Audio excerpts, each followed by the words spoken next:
San Diego, it's time to fire it up. From the beaches to the ballparks, from the Gaslamp to North County, no one knows America's finest city like he does. You can't just punt on a Manny Machado prime year. He's a fourth-generation San Diegan, born and raised in the heart of this community. Passionate, opinionated, and always bringing you the real talk on your teams, your city, and everything in between. Braden totally knows his stuff. He's ready for the next step. That guy is good. Live and local, it's the Braden Surprenant Show. But I think Braden's one of the up-and-coming young stars in the media game in San Diego. Now, here's your host, Braden Surprenant. What's up, San Diego? And a happy Monday to everybody out there in America's finest city. I'm Braden Surprenant. This is the Braden Surprenant Show, live and local each and every day from 10 to 2 on San Diego's #1 sports station, 97.3 The Fan. Man, this is the best week. This is one of the best weeks of the year in sports. It's one of the best weeks of the year in sports. You know what? And they added the WBC to this week to make it even better. What time is it, Frank? It's time for me to still have so many things to do and get it ready. And there it is! The official start to Lack of Production Month. That's right, Nate. The official start to Lack of Production at Work Month. Big round of applause to everybody that participates in the official start to Lack of Production at Work Month. I'm telling you, people. I'm telling you guys, the ones out there, the ones that are managers, the ones out there that run companies and businesses, I would expect you're going to have a lot of people calling out sick Thursday and Friday. I'm going to tell you right now. March! It's March. And you know what? No better way to start March than with TCU Ohio State, huh? How did we get stuck with the first game during my time slot? Are you kidding me? I always make fun of Chris Ello and Tony Gwynn Jr. having to watch Aztecs basketball during their show. During their time slot. I don't know what I'm going to do. And then, of course, in the women's side of things, UCSD gets to play TCU too. So that's, would it be frowned upon? Would it be frowned upon if I wore TCU stuff on Friday? Was that wrong? Should I not have done that? I tell you, I gotta plead ignorance on this thing, because if anyone had said anything to me at all when I first started here that sort of thing was frowned upon, because I've worked in a lot of offices, and I tell you, people do that all the time. It might be me on Friday for women's basketball. Anyway, March Madness is going to get underway this week. It's going to be great. It's going to be fun to be a part of, obviously, with San Diego hosting. It's going to be great. Arizona's here. How about Rick Pitino in the house, huh? Rick Pitino coming with St. John's? That'll be fun. We'll talk more about that later on in the show. World Baseball Classic last night. I was locked in the entire time. You know what?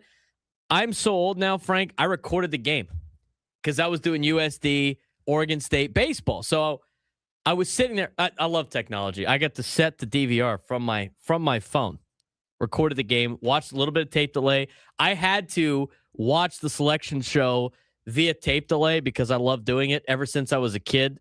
I love the selection show. I mean, these are the things that I had to give up yesterday, in calling the baseball game. But I went back, I watched the selection show, and then when that was done, I rolled into the WBC. I didn't even catch up. I was trying to catch up the whole time. That game was moving quick. But that was fun last night. I mean, what an electric atmosphere last night for Team USA and the Dominican Republic. I was sitting there as a Padres fan, a little nervous about maybe Fernando coming up to take on Mason Miller.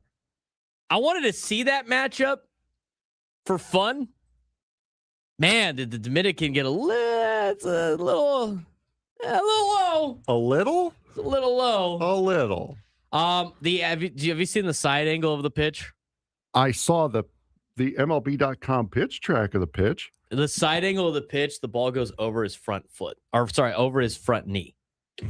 It's too close to look at with two strikes. But I tell you what, if they have ABS, Perdomo's doing this, and Fernando's coming up with runners on first and third in the ninth inning against Mason Miller. So I do think the Dominican got a little bit hosed on that one. But again, as I saw somebody post last night, Did you really want Mason Miller versus Fernando in that spot? Because somebody, if say there's a strikeout, Fernando might be ruined. If Fernando ropes one, Mason Miller might be ruined. It's a vibes killer. What? It's a vibes killer. How? Giving up a hit to your teammate is a vibes killer? Yeah, you never know.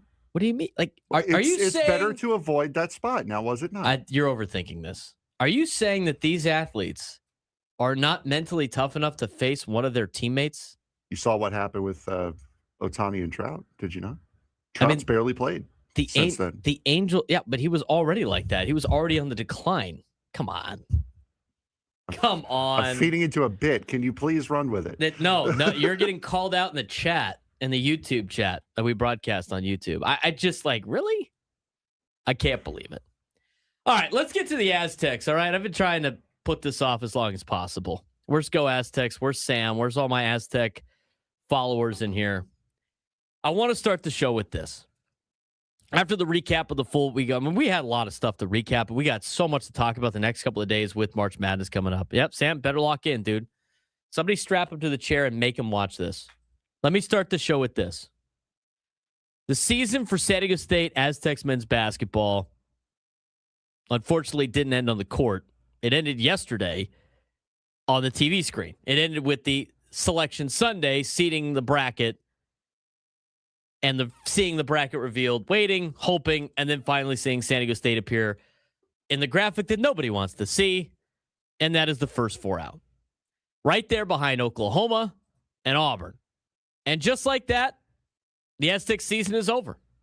No NCAA Division I men's basketball tournament. No March Madness. No miracle run. Just another long off season. And honestly, one of the most disappointing seasons in the history of this program. Now, let me start with this because I want to be fair. Did I think there was a chance San Diego State could sneak in yesterday? I did.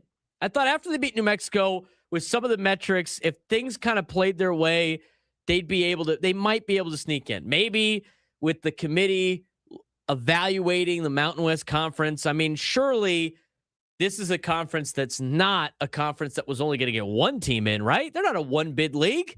Not when the WCC's getting 3 teams in. The Atlantic 10's getting a couple of teams in. Right?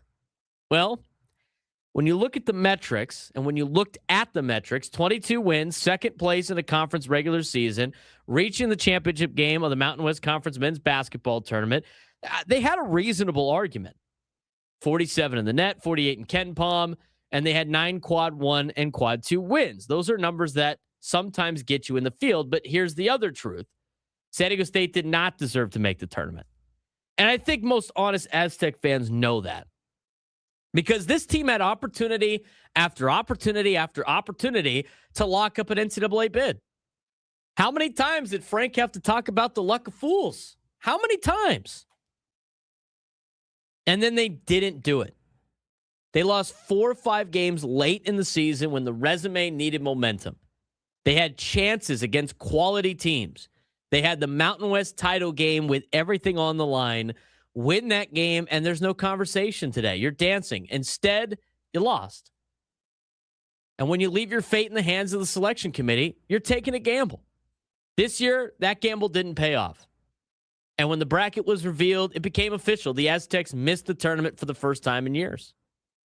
That snaps a streak of 5 straight NCAA tournament appearances under Brian Dutcher. And if we're being honest, this season never quite felt right from the start. The offense struggled.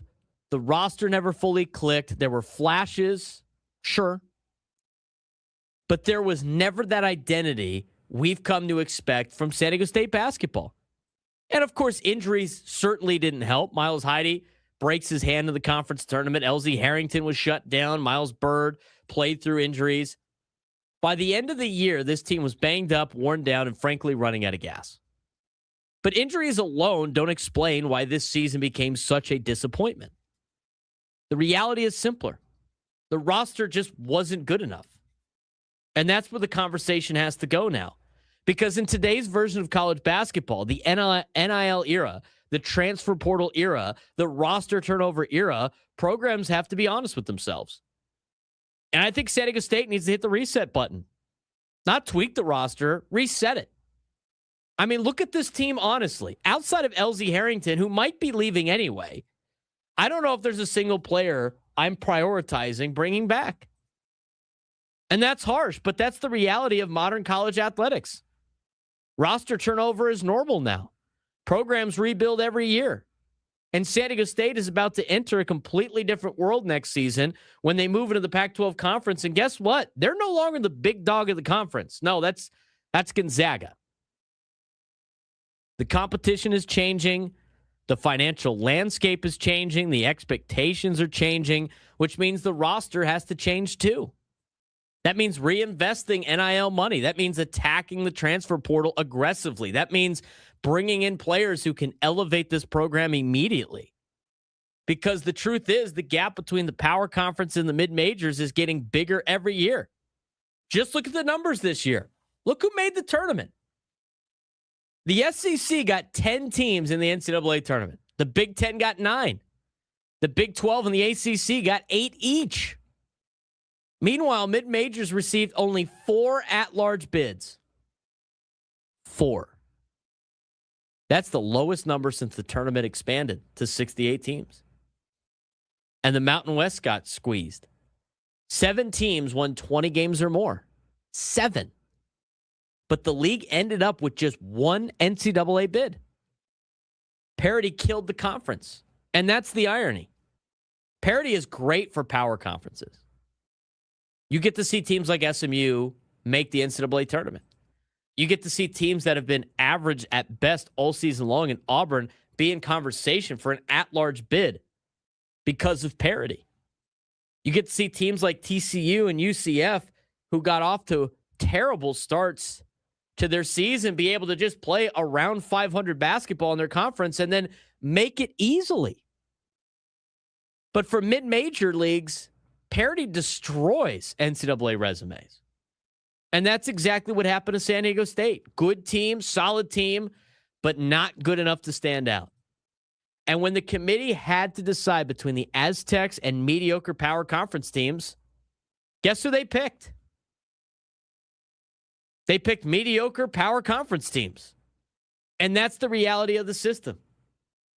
Now, let me say one more thing before we move on to our next segment. I completely agree with San Diego State's decision to decline the NIT. I have no issue with that whatsoever. In fact, that's the right move. 20 years ago, the NIT meant something. 15 years ago, the NIT meant something. 10 years ago, the NIT meant something. I'd even say that 5 years ago, the NIT actually meant something. It was prestigious. Programs wanted to win it. You got an opportunity to play at Madison Square Garden if you made the Final Four. Now, it's basically a consolation tournament with half of the best teams opting out. It's basically mid-major madness. And unless players are getting compensated with NIL, unless there's real NIL money involved, or unless the school gets a massive payout, what exactly is the incentive? Risk further injury? I mean, San Diego State's already beat up, and you don't even know if any of those guys are staying.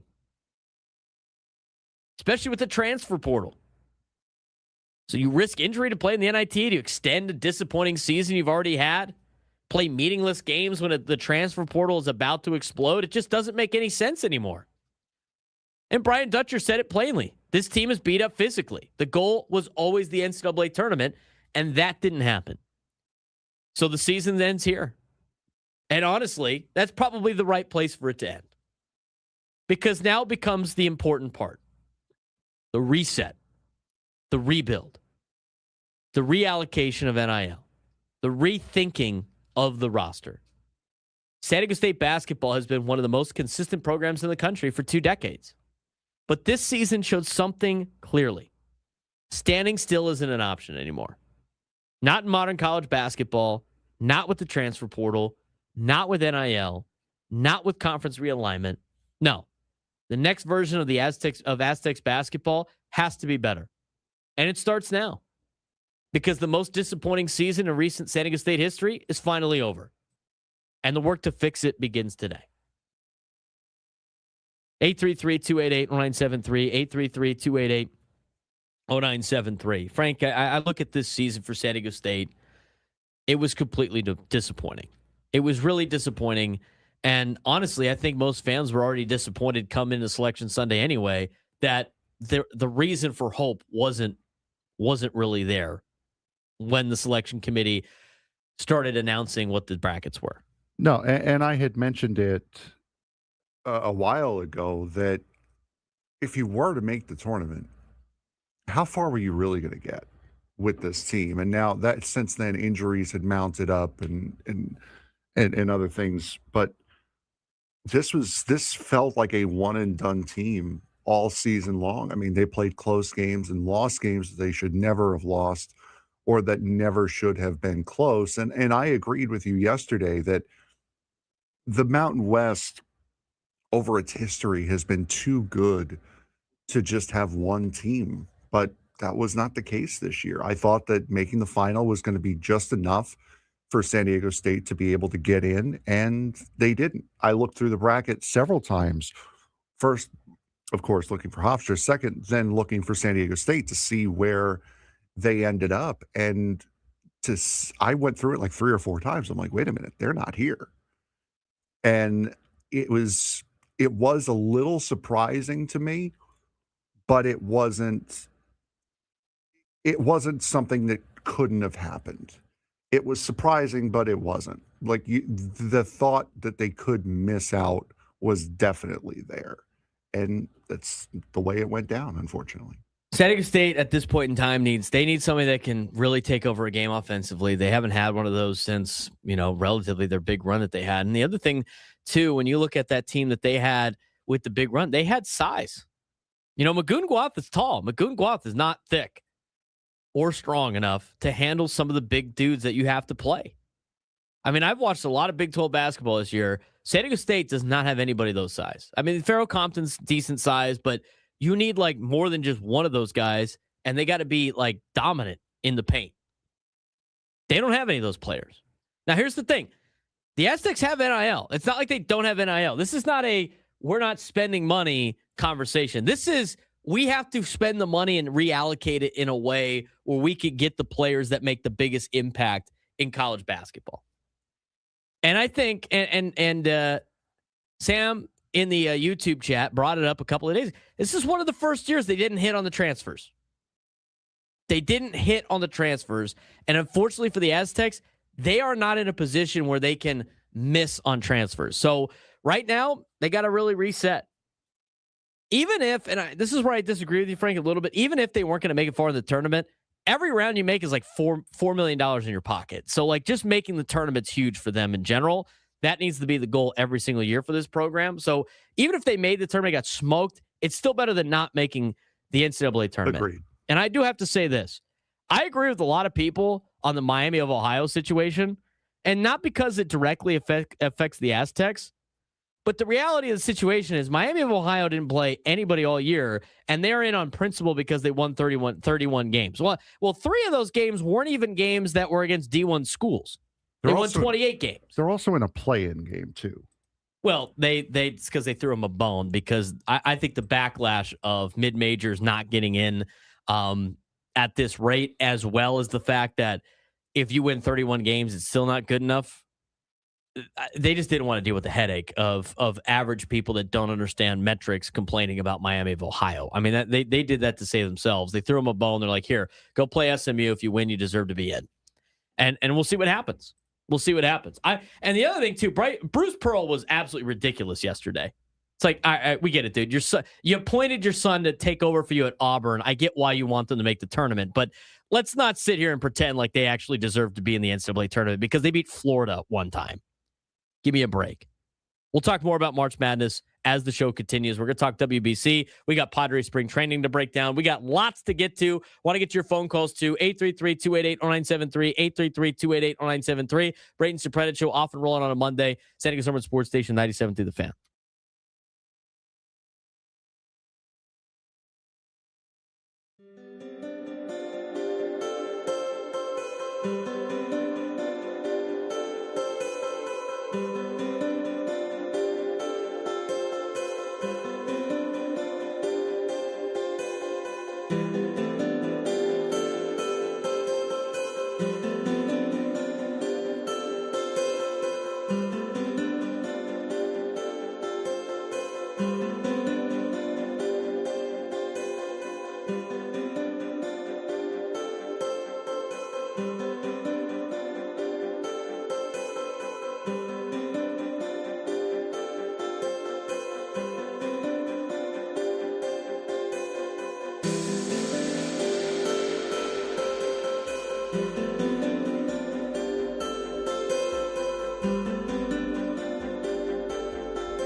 Broadcasting live from the Bill House Studios, we know how. We got a lot to break down when it comes to college basketball in the next couple of days. We got Padres baseball to dive into. We're closer and closer to opening day. It's great.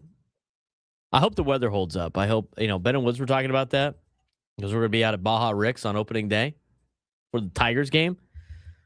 Even if it's hot, like Ben was concerned about it being hot. I agree with Woods. As long as it doesn't rain, I'm there. I'm in. It's good. It's a lot better. Any type of rain delay. which I would not expect to see. Are we 10 days out at least now with the deal? Are we close to the 10-day forecast? I believe so. We're 1 day off. We're 11 days 11 out. days out. It says 77 degrees on Wednesday next week. Take that for what it's worth. It's supposed to be like 90 degrees tomorrow. You okay? You going to be able to make it through? Why do you hate me by saying things like that? I don't hate you. I want to make sure you're okay. Yeah, I'll be fine. All right. Sounds good. All right. I do want to get to your phone calls about this, and then we're going to talk some, Padre baseball in a little bit as well. 833-288-0973, 833-288-0973. We were talking about the situation at hand with Aztec basketball. It sounds like they are going to make it almost official now with the Padres. Let's just interrupt real quick. It sounds like the Musgrove starting the season on the IL officially. That's being reported by Dennis Lynn. I heard that over the weekend from a reporter in town that we can trust. And he said this weekend, Frank, that he thought Musgrove was going to start on the IL. Is that anything really that breaking compared to what we talked about on Friday? No, and I think especially with them saying the second that he's not ready for a next start, or the fact they've got him in a holding pattern, I think that was your first sign that he's going to the IL to start the year. I don't think that there was much debating it after that. I thought he was IL bound for sure after that. I think so too. Dennis Lynn says Joe Musgrove expected to open the season on the injured list. Craig Stammen said Joe Musgrove, who did not recover as well as hoped after his March 4th start against Great Britain, hasn't thrown in little more than a week. I think they're trying to do a lot to make sure he's ready to go for the whole year more than anything else. I don't think he re-aggravated or injured anything, but I think that, as we talked about on Friday, we literally talked about this on Friday, I think that solidifies that Walker Buehler's on this team. And now the battle is Armand Marquez, JP Sears, right? Matt Waldron, but he might start on the injured list as well. And Marco Gonzalez. Marco Gonzalez, man, this weekend. Oh, boy. Did you see that stat line? It was in the split squad game that wasn't on television. Yeah, it was in the split squad game that you don't want to remember. Not only that, Logan Gillespie got roughed up a little bit too, so that was also not great. Rangers had like a 22-2 lead in that split squad game. Yep, at that point in time. That was the final. Yeah, We'll talk more Padres baseball in a second. Let's get to the phone call on Aztec basketball. Disappointing season, obviously didn't make the NCAA tournament. Let's get to the phones. Kevin in Chula Vista wants to weigh in. Kevin, what's going on? Well, guys, good morning, and not surprising, disappointing, but not surprising given the trajectory that they were on. Concur with your opening comments about just the state of affairs where they're at this point. I would say that, as Mark Ziegler pointed out, or maybe it was Tom Krasavik, it was Krasavik in his column this morning, they've got to find some three-point shooters that are deadly assassins in shooting, and they haven't had that for quite some time. So when you go back and look at the disparity in the statistical makeup of this team, where they were somewhere around 16th in the nation in defense, but then the offense drops all the way above 100 and something. And I can't remember what the final number was, but it's up there. You can't expect this team to be so lopsided and then be able to then progress into a higher level of competition with that kind of imbalance. And that's basically the way they played all year. Just with a lot of imbalance. And they've got to do, this coaching staff, as good as they are, they missed on some of these players, clearly. And they had a lot of problems trying to get these guys to gel and play together consistently. And I think that in review of that, Brian and staff really need to take a look at the kind of player that they recruit. They need to be more capable than just being a great playground athlete. And that's been my criticism of this program actually for quite some time. There's not enough basketball players. You've got a lot of great athletes. There's a big difference there. And I compare them, and I'll let you go after this. I don't look at them comparing them with the big power schools. I look at them in the Mountain West Conference. And the Mountain West Conference, as I said, those other teams, Braden, are finding basketball players somewhere, somehow, despite all of the nil up and down and craziness. You've got teams out there in the Mountain West that are finding these players. And the Aztecs, if we're being honest, are lacking in a lot of those areas that the Mountain West schools have surpassed them. So that's how I see it at this point. It'd be interesting to hear your take. Yeah, I think they need to evaluate how, what type of players that fit this program now. Because for a long time, and I think it worked, a long time it was very athletic players that might have a couple of different things that power schools didn't want to, abilities that the Power 4 schools didn't necessarily want. And we're going to teach them to play really good defense. We're going to let them do whatever they want on offense. I mean, that's kind of what Aztec basketball has been for a long time. They need to get more size, though, if they want to compete at a higher level. And the difference is you can't compare Aztec basketball with Duke, right? Can't compare them to Arizona. You can't compare them to some of the top seeds in the NCAA tournament. But you can't compare them to the Mountain West and the future Pac-12. And you can't get outbid 4 players by those schools. They can't have the players that you need, and you come up empty when it comes to getting a guy that could score, getting some presence in the paint, right? I mean, these are the 2 areas that have been difficult for the Aztecs in the last couple of years. They've always played good defense, and this year they didn't. They didn't play good defense. They had a couple of spots where they did, but really the entire season didn't play a lot of great defense. Offense was very hit and miss. They got to be a lot more consistent, and they have to be able to hit the transfer portal. And here's the other thing. I mean, all mid-major programs now, and I'm seeing this on a daily basis when I call games at the D1 level, the mid-majors are producing young talent because that's what they could get in recruiting. They make them good, and the big schools pluck them off. If you're a mid-major, you got to start hitting the transfer portal a little bit harder than the high school recruiting. Because at this point, in terms of strategy, Frank, I don't understand why any mid-major program would ever recruit a high school kid. I really don't. Why? So you could develop them for the big guys? It makes no sense. Unless you can keep that kid for 4 years, which is almost impossible, I don't know why any program really recruits high school kids. Well, I mean, you'd think the lower major conferences would, and then just use them as a pipeline for everybody else. But it is a big factor that San Diego State is now going to have to dive fully into, which is this transfer portal. And for San Diego State, it's going to be very, very big this year. You do have a couple of big players leaving, just graduating, and then the rest of the roster's pretty much up in the air from that point. So you're going to have to rebuild, and you're also put on a back foot a little bit. Well, not necessarily the back foot, but you also really have to stretch yourself because you've heard the commitment now that USD is giving to the transfer portal. You would have to assume with UC San Diego going into the same conference that they're not going to want to be behind. They are going to want to step up and really put some money into NIL. If you want to remain the number 1 school in this city, you're going to have to put some serious money into NIL in order to compete with just the teams in your city. Well, not only that, and even in the conference. Yes. I mean, I keep warning people, and nobody wants to listen.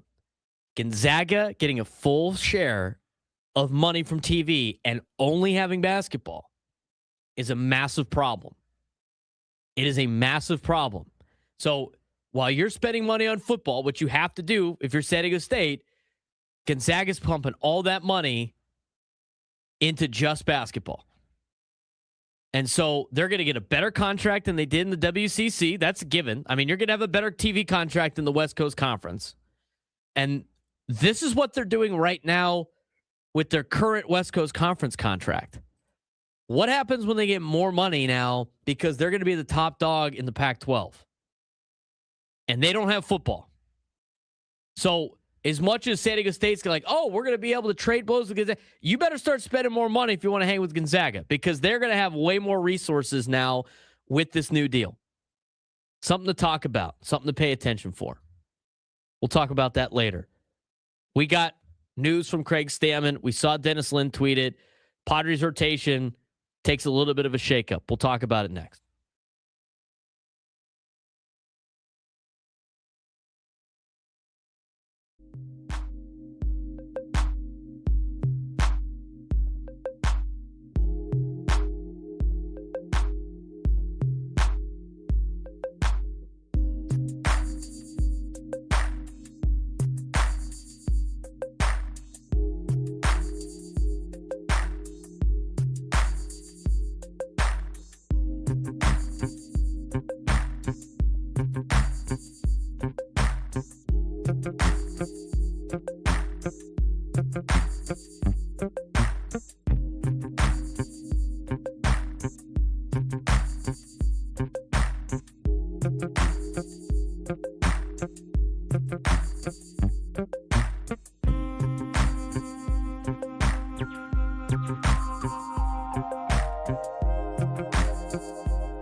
I want to mention all guests on 97 through the Fan join us on the SDCCU Fan Hotline. It's not big bank banking, it's better. We're going to take a quick break from NCAA Tournament coverage and Aztec basketball conversation to get you some Padres news that we talked about briefly in the last segment.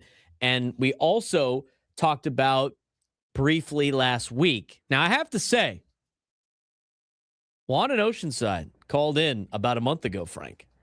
And he had this inclination of this potentially happening, therefore opening up opportunities in the starting rotation. So he did have it first. I don't know what he maybe he could tell the future. We'll see. Hopefully he's predicting the Padres winning a World Series. That'd be great. But Craig Stammen announced today a little news about Joe Musgrove. And here is Craig Stammen meeting with the media earlier this morning in Peoria. So on Joe, does he start on the IL? What's the plan on that? Yeah, he's most likely going to start on the IL this year. I mean, it's, we're getting to the point where he's taking enough time off that it'd be hard to ramp him up, to get him to be a viable starter that can throw 5 innings, 90 pitches. So, like I said, this was part of the plan. Right. And we knew he was going to have to take some time off. We knew we were going to have to get him ready for the entire season and not just opening day. What's it do to your rotation? Well, we've got a lot of depth. We've got a lot of competition here in spring training. It's been fun to watch, and guys are competing for spots. We'll miss Joe at the beginning, but we're going to have Joe at some point during the season. So when do you pick spots? When do what? When do you pick spots in your rotation? Well, we'll probably pick spots probably the day before opening day. You wait that long? Okay. Oh, yeah, we'll wait all the way until we have to make a decision. I think it's probably smart to wait as long as you can to make decisions because you never know what could happen in between that time period. So we're going to be smart, we're going to be patient, and we're going to try to make the best decision we can make with all the information. Nice. When are you going to make that decision? I don't know, probably in June, maybe? Probably in June. July? When should we make that decision, Frank? When should we make the rotation decision? When do you think he's going to make the rotation decision? I was thinking September, honestly. No, maybe October. Yeah. Yeah. Next November sounds pretty solid. It's a little late. It's a little late for me. No. A little late for me. I mean, you could never be too late on a decision. Maybe Halloween. It's got to be before November. I'll take it for Halloween. That's all right. Fine. Yeah, Halloween's a good point. Sounds good. All right. Are you going to tell Craig to... You want me to email Craig or...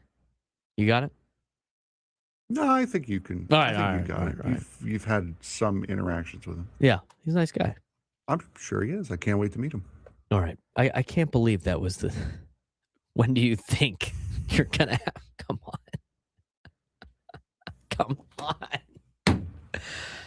Okay. Enough of that. All right. So Joe Musgrove's going to start on the injured list. Okay. I wouldn't consider this super breaking news.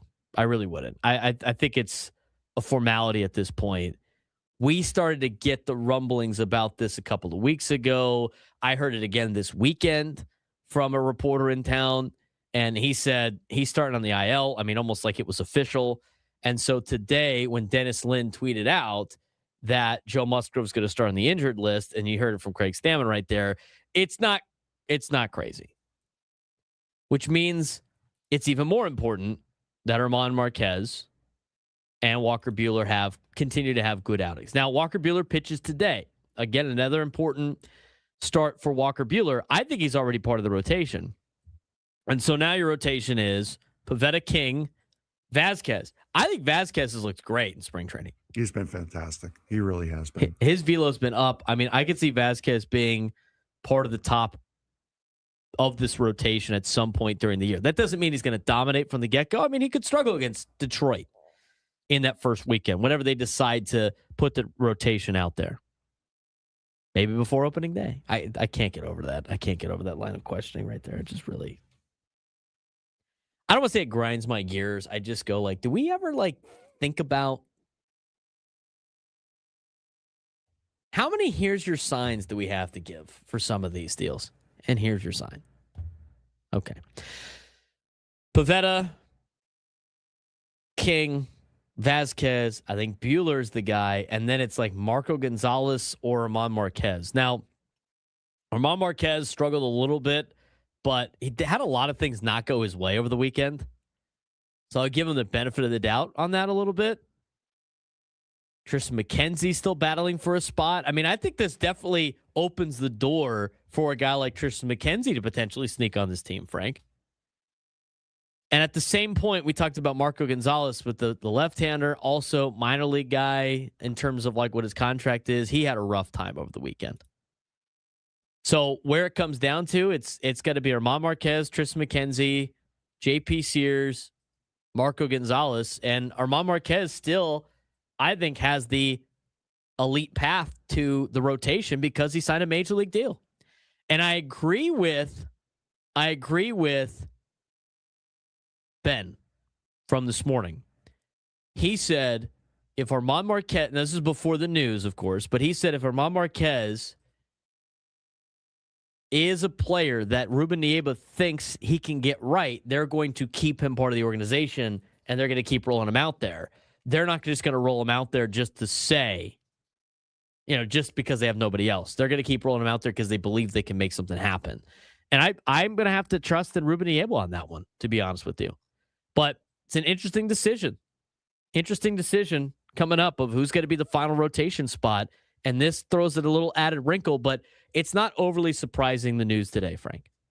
No. And like we said last segment, this was more or less expected. And I think once you heard that he was kind of in a holding pattern, that this was going to be the end result, is that he was going to start on the IL.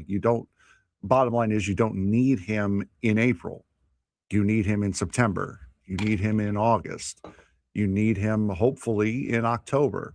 You don't need him right now. So if you do kind of a similar thing to what you did with Yu Darvish, granted for different reasons, like you did last year where he comes back in late May, early June, fine. At least he's healthy, he's ready, and he's got plenty of bullets in the cannon for him to fire come the end of the season. I think your rotation's already been, unless something crazy happens, I think Walker Buehler's going to be your number 4 starter, and I think Armand Marquez is going to be your 5. And I think if Armand Marquez is so bad during the first couple of weeks, and you don't think you can get him right for the season, I think they might start mixing in some bullpen days until Griffin Canning shows up. But at this point in time, this is the type of decision that, we have said this a couple of times already. These things usually have a way of working themselves out when it comes to trying to keep guys part of this team. And right now, Joe Musgrove going on the injured list has a way of working itself out of getting Walker Buehler on the roster and a guy like Armand Marquez on the roster. So I look at this as an opportunity to have extended tryout for that starting rotation spot, not only with the end of spring, but also for probably the first month of the year, because when Griffin Canning does come back, they're going to have to make a decision. And then when Joe Musgrove comes back, whenever that may be, they're going to have to make another decision in the middle of the season. And it's going to be it's going to make a lot more sense with data from the regular season than just outings in spring training where, are they working on something? Are they not working on something? How much are they going to use I was working on something as an excuse? It's too it's too much in the air for trying to evaluate guys in spring training because you don't know how the Padres are evaluating these guys, especially the ones that are coming off of injury. Yeah, exactly. And I think you've known for a little while here who was going to be in this starting rotation. I think the last one really was Walker Buehler, was the last one that you needed to really decide on. And again, he's going to go again today. This afternoon, he's facing Tyler Mahle today for San Francisco.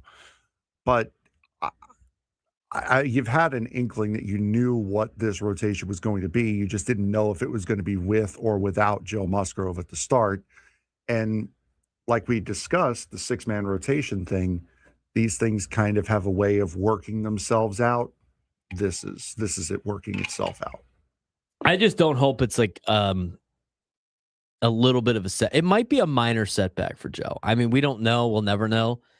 But I think there's something to be said about the fact that this is not like a recent thing. He had the whole year last year. Maybe it was a little bit ahead of schedule for some of his rehab. But, the fact that it wasn't immediate, like the recovery was different after the outing that he had that was surprising to them or wasn't where they want it to be. I think it's a little bit of being overcautious, but it is a little surprising how he hadn't been able to pitch since. And I think they're being extra cautious. I mean, they've invested a lot of money in Joe, and they need him throughout the entire season. I don't think it's time to panic if you're a Padres fan with the rotation. It does raise a little bit of an eyebrow, but I also think the fact that the Padres have some options in the rotation leads to them to be able to do something like this and be able to make a decision like this. So we'll see what happens with the rotation. We'll see when they decide to set the rotation, Frank. Maybe in May, maybe in June. Who knows? I'm still banking on October. Do it during the All-Star break. Why not? Right. But until then, it's like you got to hope that Walker Buehler continues to do well. I think Walker Buehler is going to do well this season. I think not only is he going to make, I think he's going to find a way to stay on this team. I've liked what I've seen, but the reality is he's not Walker Buehler they had in LA. This is a different form of Walker Buehler. This is one that's going to be a lot more with the stuff, a lot more with the breaking balls and getting guys out that way and not blowing fastballs by anybody. And when you evaluate Walker Buehler like that and you watch him pitch, knowing that, it's a lot different. It's a lot different watching him in these spring outings. So today's a big day, again, for Walker Buehler, I think, to ease the minds of Padres fans, especially after things not going Germán Marquez's way over the weekend. But the next Germán Marquez outing is going to be interesting. And again, Tristan McKenzie from over the weekend. We'll talk more Padres baseball here in the next hour. But you know what? It's a good thing that Randy Vasquez is having a good spring. But there's also isn't Lucas Giolito still available? I think it'd be more concerning if the Padres went and signed Giolito. Did he sign over the weekend? I don't know. Hold on. I don't think he signed with anybody. And if he did, it happened this weekend. Maybe they did they sign? Did Atlanta sign him? I'm seeing today that they're predicted to sign. Yeah, they might. I've seen the might to sign him. They're predicted to sign him. That's interesting. I thought Giolito had signed a while ago. No, he had not signed. Huh. Son of a gun. I think that would be a panic move at that point. But we'll see. That's the news today. Joe Musgrove is starting on the injured list. Not totally surprising, but we'll see how the rest of the rotation plays out. It gives another opportunity for these guys that are competing in the rotation. I think it solidifies Walker Buehler making the team. Now it's going to come down to Germán Marquez and Marco Gonzalez and Tristan McKenzie, JP Sears battling for that last spot. Griffin Canning, of course, on the horizon. Talk more Padres baseball when we come back.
Broadcasting live from the Bill House Studios. We know how. He's Frank Marchese. I'm Braden Surprenant. This is the Braden Surprenant Show, live and local each and every day from 10 to 2 on San Diego's number one sports station, 97.3 The Fan. We are broadcasting live from the Bill House Studios, and also we are talking some Padres baseball here. Second hour of the Monday show.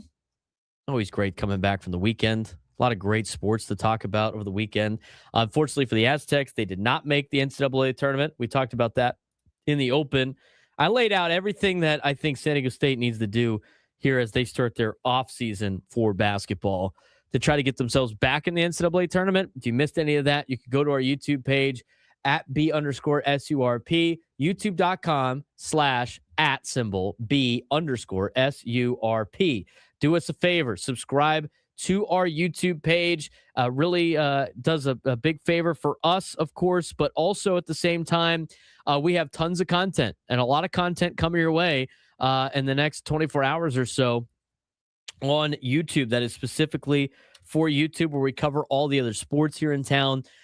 We have a lot of stuff on there on our YouTube page. Again, we cover UCSD, USD, San Diego State, and what's going on in their sports. We talk about the goals on there, some added stuff with San Diego FC on there. So we got a lot of different sports topics that we don't have time to get to on our 4-hour talk show each and every day, because obviously we have a lot of Padres stuff, mix in with some other things as well. But that's where we go to post all that stuff. And we also repost some of our segments from the show too that you might have missed. So it's a lot easier to get to if you go to YouTube, youtube.com/@B_SURP. Give us a subscribe. It's free to subscribe. It's not, you don't have to pay anything. It's free to do. And it really helps us out. So, and the other thing too, is it makes it a lot easier for you guys to access our content. So when you log on to YouTube, bang, there it is. There's all our stuff. But you can listen to our show in a lot of different ways. We are on Spotify, Apple Music, wherever you get your podcast. All of our shows are in podcast form as well. So if you missed anything, you can go back and listen. You can go back and watch. You can also rewind if you download our Odyssey app. So really appreciate you guys doing that. Be sure to follow us on social media at B_SURP. You can follow Frank Marchese as well at FMarks324, MARKZ, Marchese324 on social media. You can also follow us at the Braden Surprenant Show at B_SURP Show. So a lot of that to get out of the way here, but it really helps us out, again, trying to grow the show. We're already 1 year in as the midday show here on 97.3 The Fan. So we appreciate you guys doing that. We got a lot of extra content on social media. We do want to dive more into the Padres conversation again with some different things going on in Padres land. Go Aztecs in the YouTube chat. The other thing too with being on YouTube is you can instant message us immediately, and we might be able to read your comments on air. We do that a lot. Go Aztecs on Twitch. We are broadcasting live on Twitch. Go Aztecs was our only Twitch streamer. We got a couple more now. Go Aztecs has some buddies over there on Twitch. We have 3. We've had 3 for the last week or so. We're trying to get to 1,000 subscribers on YouTube, though. So if you could do that, it would help us out. I don't know. We're at like 8 something right now. So again, youtube.com/B_/@B_SURP on YouTube. Anyway, Go Aztecs on the chat that we see and we have access to goes Italian food tonight for the WBC. I do have some leftover cutlets, which, by the way, I've been told that they're not not specifically cutlets. Whatever. It's a piece of chicken that's fried, Italian style with Parmesan cheese and stuff like that. Frank, isn't that a cutlet? What defines a cutlet exactly? That. Isn't that what a cutlet is? Yes. I was told by an Italian from Pittsburgh, says it's not a cutlet. He listed a whole text. He draws the foul. You know what? So I was told that he had beef with us saying that's not a cutlet. And then I was like, well, what's his beef on it? And then they didn't tell me what the beef was. Or the chicken in this particular case. It's from Pittsburgh. Doesn't count as an Italian? Because he's from Pitt? Yeah. Okay. He's not a New Yorker or New Jersey Italian, No. so it doesn't count? Sorry. Or an Italian. No. It's called Sugu. It's not called. Smash the numbers in the chat. Does Braden Frank call tomato sauce gravy? Absolutely not. God, no. Absolutely not. That's a foul for even bringing that up. He draws the foul. Yeah. I think we got the chicken cutlet taken care of. I might make a chicken cutlet sandwich today. You know? Okay. Maybe again, that's the play. Again, incorrect. Sanguiche. Let's Okay. get it right All here. right. Let's All right. pronounce it properly. All right. But anyway, I'm still waiting for the rebuttal on what a chicken cutlet really is. Yeah, guy's from Pittsburgh, so you know what? Doesn't count, huh? Nope. Doesn't count. All right, let's get to some Padres baseball news. Before we dive into what happened over the weekend for the Padres in spring training, last night, WBC was great. The Italians play tonight. They're going with Aaron Nola tonight. Michael Lorenzen if they make it to the championship. Although, Frank, they did say if they're in a bind, they might go Lorenzen after Aaron Nola, which is interesting. I'm excited to watch that game tonight. But last night's game was fun. We got to see 3 Padres playing it: Manny, Fernando, and Mason Miller. Mason Miller looked great last night. The walk hurt him a little bit, but he was able to seal the deal for Team USA. And Craig Stammen was asked about Mason Miller in the WBC. Here's what Craig Stammen had to say. You guys talked to DeRosa or Team USA about his status for Tuesday? Yeah, we've talked to Mason. I've texted with him this morning. We're going to get together, chat about that. I know he wants to pitch. We'll see. We'll make a good decision. And, based on how he feels today and tomorrow. And, we'll see if he closes it out for USA on Wednesday. So it hasn't been ruled out. Totally Not ruled out, not decided. How we do with every pitcher, we evaluate them after their outing, see how they feel, and then calculate when their next outing is going to be. So he's in that same boat. Is it difficult doing that at a distance? Yeah, it's very difficult. And you've got, the whole country wants Mason Miller to pitch the 9th inning on Wednesday. Yeah. And you've got Mark DeRosa, who's, gets taken through the woodshed a little bit with the media on like how he uses players. And there's a lot going on behind the scenes on who he can pitch, when he can pitch, and how he can pitch them. Yeah, I think DeRosa and any manager of that team takes a lot of guff for no reason. Yeah. Because they don't have the control. Yeah, they've got a tough job. They're managing that team right now, but they're not the manager of the player, Right, exactly. Overall in Major League Baseball. So definitely a tough position for him and Andy managing the pitching staff. They've done a great job so far. They've been very communicative with us and understanding of our situation with Mason, and I'm sure with the rest of the pitchers on the staff. Mark DeRosa gets his guff because he's a fool who didn't know the rules of the tournament that he's managing in, not the way he's managing the players. Well, I did hear from a I did hear some complaints when Mason Miller threw in one of those games that was a blowout, and I can't believe that. What a waste of Mason Miller. They're using him in this game. It's a blowout. They have to, the bullpen arms, you have to be somewhat fresh the whole time. The bullpen is not being used by Team USA like a regular team in the season would use a bullpen. They're being used as, okay, when does this guy need to throw his pen to be ready to go? Like, he has to pitch. He can't, like, I asked every time because people, like Padres fans, are upset about, well, Mason Miller didn't come in and pitch why was he being used in a game that was like a 10-run game? Was that against Brazil or something like that? My response was, well, would you rather just have him sit back there and not pitch until they need him? And then he's not getting his work in like he would normally be doing in spring training? No, let him pitch. Who cares? I'd be hard pressed to see if he pitches on tomorrow in the final. I think they might use him for a little bit, maybe. I think that has to get cleared with the Padres, though. And if you're the Padres right now with some of the injuries you have had in the rotation and in the bullpen, I don't necessarily know if the Padres are going to be super stoked about Mason Miller throwing again tomorrow. But who knows? Maybe he thinks he's ready to go. That's going to be a lot of consulting, if you will. That, and you also can give him like extra days off now before the season starts. I mean, you still have a week and a half before the year starts. He'll be coming back, say, Wednesday or Thursday.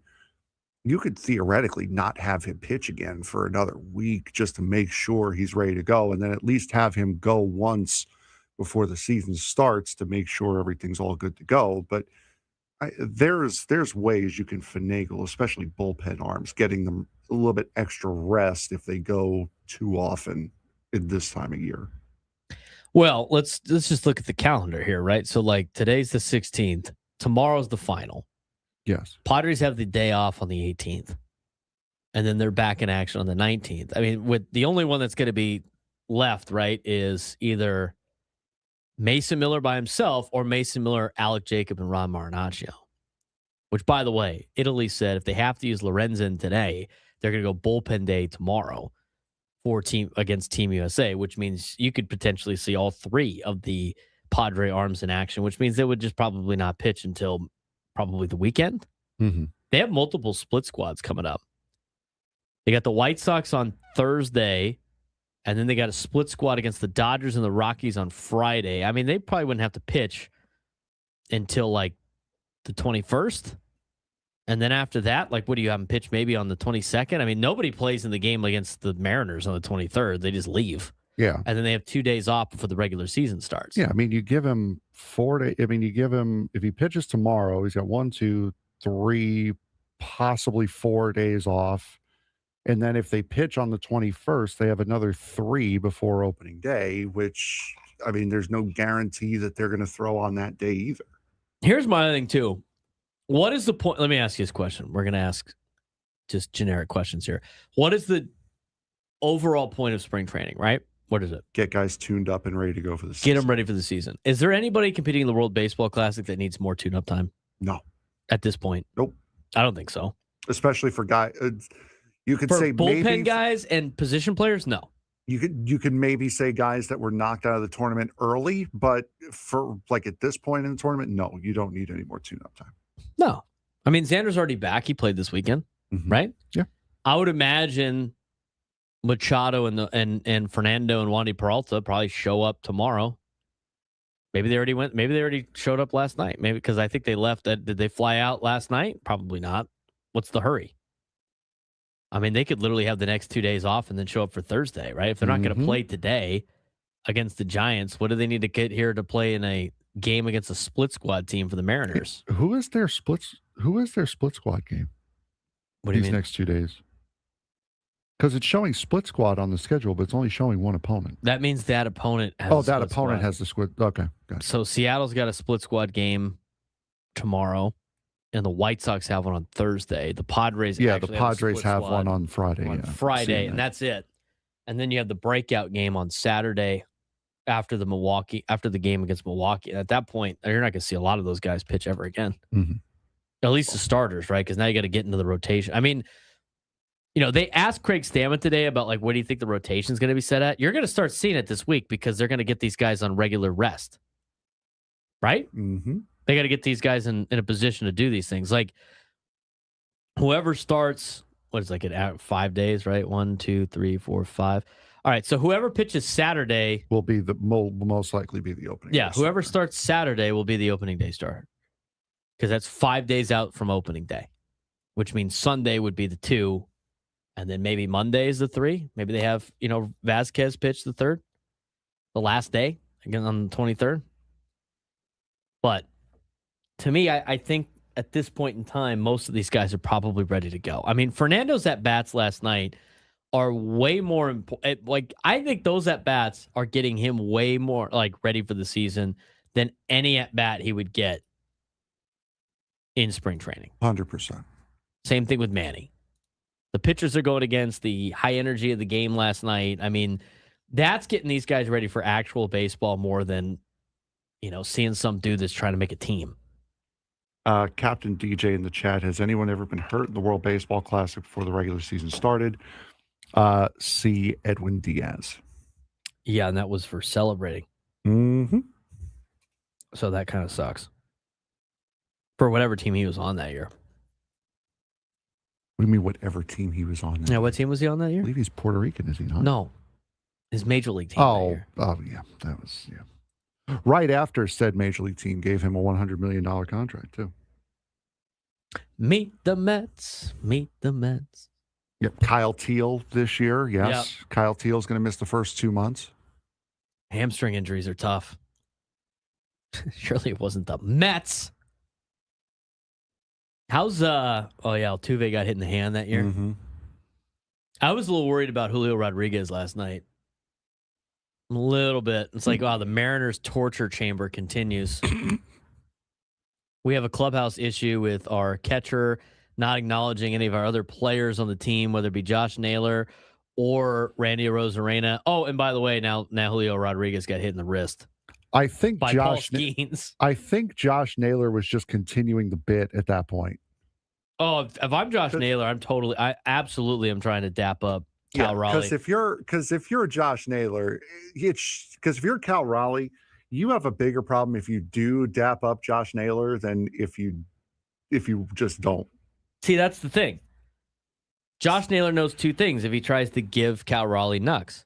One, he's going to say no, and he's going to pretend to be locked in. So then it creates the controversy of he's not doing today's players. That was ridiculous. Or number 2, he does dap you up, and now there's an even bigger problem on their hands in Seattle.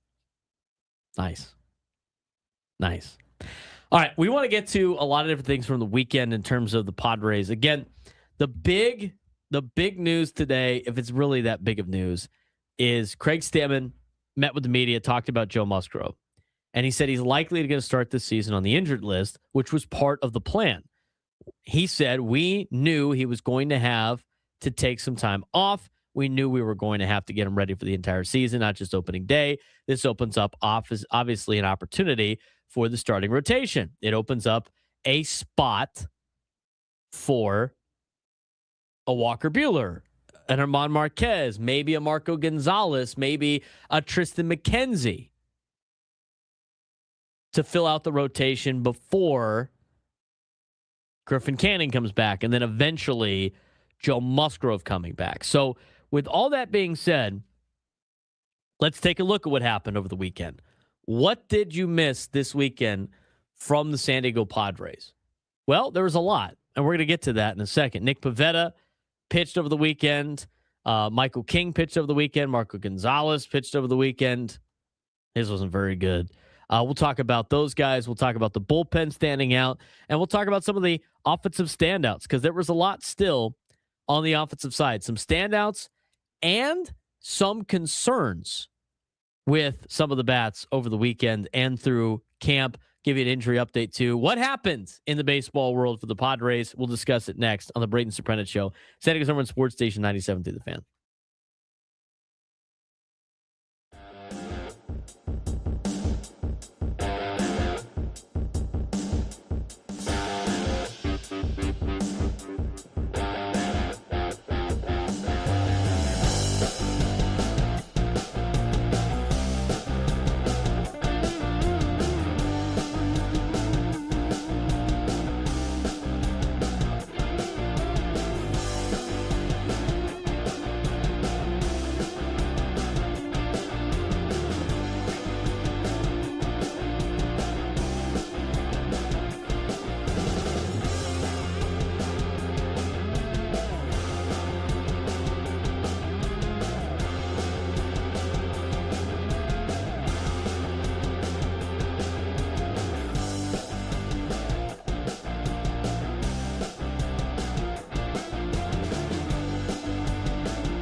11:23 on a Monday. It's a warm one. It's not even spring yet, and it already feels like summer. Got the summer weather here in San Diego. We got the summer weather for the next couple of days. Protect your casings from overheating. You know, when casings, those naturally cased hot dogs overheat, Frank, they pop. Yeah, they do. You got to be careful. Ask your local microwave. 833-288-0973, 833-288-0973. We're going to talk a lot of college basketball tomorrow. We're going to give you everything you need to know about your bracket. Because everybody fills out brackets, right? I mean, it's fun. It's fun to fill out the brackets, all that stuff. So we will get that for you tomorrow. It'll be a good time. We'll get a bigger breakdown of the NCAA bracket coming up in tomorrow's show. Today's going to be a lot of Padres baseball. Of course, we got the WBC final tomorrow with Team USA. That's going to be good. We got a lot of great basketball coming up this week. And this is kind of like the final week of spring training, really. I mean, they will play today. Here's the Padres' remaining schedule for spring training. You got the Giants today. They're going to play Seattle on Tuesday, off day Wednesday. And then they got a game against the White Sox Thursday, a split squad on Friday, a game against the Brewers Saturday, and then they go Sunday, Monday next week. And then Tuesday, Wednesday, they're off. And it's real baseball time in America's finest city. So they got 8 games left. 7 if you're not counting the split squad day. That's it. We have made it through most of spring training. So only a couple games left. Finally. Can't wait for opening day. We're broadcasting live from the Bill House Studios. We know how. We do want to let you know that all of our guests join us on the SDCCU fan hotline. It's not Big Bank Banking. It's better. And we're done with the biggest fan, correct? All right. Time to remove that from the... I did already. Not the 11:20 teaser. Oh, my bad. It's all right. It's all right. No fouls given. No blood, no foul. All right. Let's talk about what happened over the weekend for Padres baseball. A lot of different stuff was going on this weekend. And a lot that has to do with position battles, offensively, defensively, pitching-wise, bullpen-wise, starting-wise. Let's take the biggest notes here. Nick Pivetta emerging as the possible opening day starter, it seems like. He returned from his arm fatigue, 94, 96 miles an hour on the gun, went 3+ innings, 4 strikeouts, led the Padres last season in wins, ERA, innings pitched, possibly opening day starter candidate. I think with Joe Musgrove being on the injured list now too, it's even more solidified that Nick Pivetta is going to start opening day, especially with Michael King coming off of an injury. Also, Michael King's outing he had over the weekend. That was on Friday. But I think Nick Pivetta is probably going to be the opening day starter. Is that crazy to say? Am I really going on a limb with that one? Is that really a hot take? No, I don't think. I mean, like I said, going into spring, you could make the argument for Michael King, but I think Pivetta's more likely to get the nod. I think Pivetta is, and I think Saturday will be the really official nod that you will see Pivetta being the opening day starter, because that would put him 5 days out. Now, the rotation questions do continue. I don't think really, I'm not that concerned about Michael King until he starts pitching in major league games that actually matter, not these spring training games. But he allowed 3 consecutive home runs in 1 inning on Friday. His spring ERA is 9.95. Are you overly concerned about Michael King? I'm not. No, not at all. I'm not. I haven't seen anything this spring that would be concerning just yet.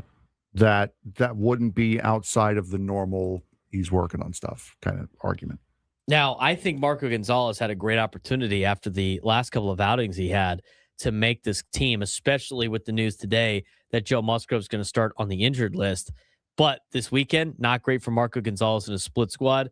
Marco Gonzalez on the game that was not on television, the split squad game in which the Padres went away and played the Rangers, Marco Gonzalez allowed 11 runs in 2 innings. 11 runs in 2 innings. That's a major blow to the rotation competition, a major blow to Marco Gonzalez making this team, in my opinion. So that's tough. That's tough. Bullpen arm standing out, though. Jeremiah Estrada, so far in spring after this weekend, 10 strikeouts, 6 2/3 scoreless innings. Love to see that out of Estrada. Bradley Rodriguez, strong spring and effective relief outings. I think he's pushing the narrative and forcing the narrative to try to make this team out of camp.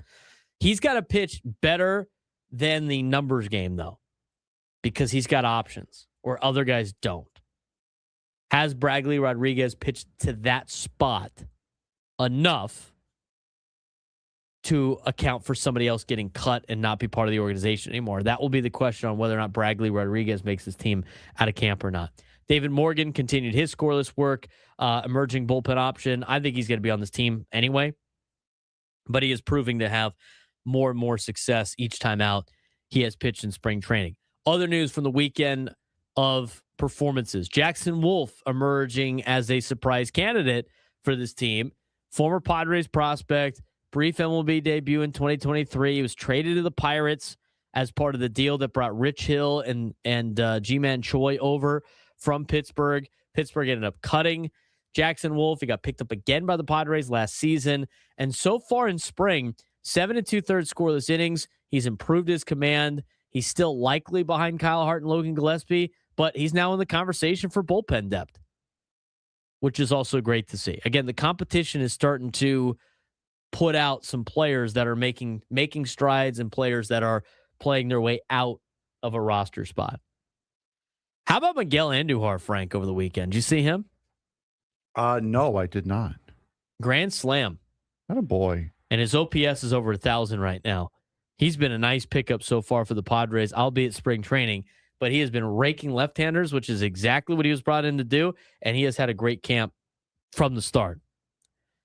He was a big offensive standout over the weekend, but not only over the weekend, throughout spring training. Jose Miranda's got an 1156 OPS. He's competing for a bench spot. Nick Schnell is actually the team leader in home runs this spring with 4. All of those players, part of competition, seeing the best of these guys. Now, the Luis Campusano thing's interesting to me because at the beginning of camp, we talked about it. Seemed like he was doing a lot better. Seemed like he was embracing this opportunity. The Padres had flat out said that he is basically the guy in line to get the backup catching role. But I question whether or not him not having to compete for that spot in terms of bringing other catchers in to compete that were legitimate threats to be a backup catcher for the Padres, whether or not that was going to affect Luis Campusano offensively. I don't know. He's hitting 148 right now. And I know it's spring training, but there's a little bit of concern right now for Luis Campusano, Frank, because he was expected to get some DH bats. He is the backup catcher spot. You need him to hit like somewhat what he did in AAA. And I know it's spring training, but it's not a great start to 2026 for Luis Campusano on the offensive side of things. No, it is a little concerning at this point. And again, you brought up the lack of competition for that backup spot. And I think it was the best intention by the Padres to not bring that competition in, because you make them feel, okay, I've got this. This is my spot now. I got to prove that I can keep it. And everything that he's learned mentality-wise, you think, okay, good. He's getting that, but it is a little concerning that he has not hit all that well this spring so far.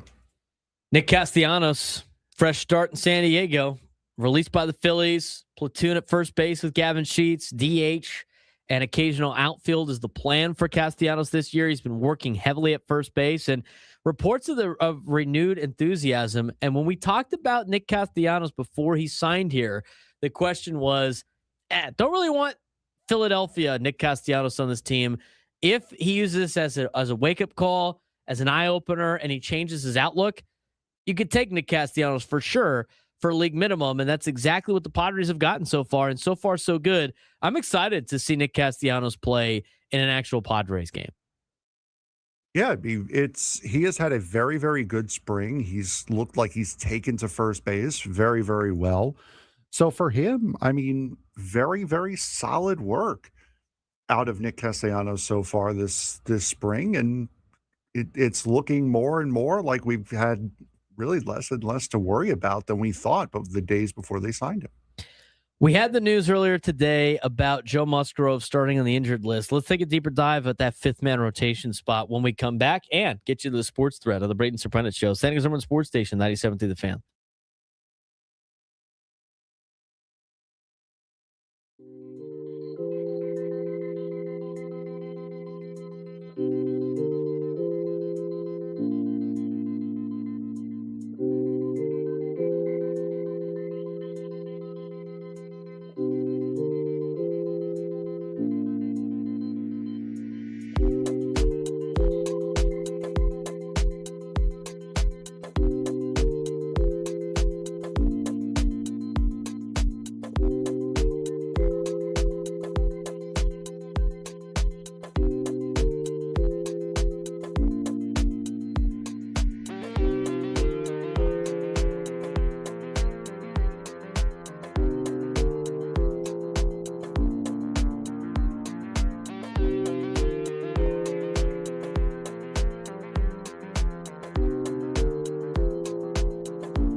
11:40 on a Monday. A lot of sports over the weekends, a lot of Padres news over the weekend. We're going to dive into some of the Padres news here, especially when it comes to the starting rotation. Joe Musgrove is going to start the year on the injured list. So here's what you need to know about where the starting rotation stands right now.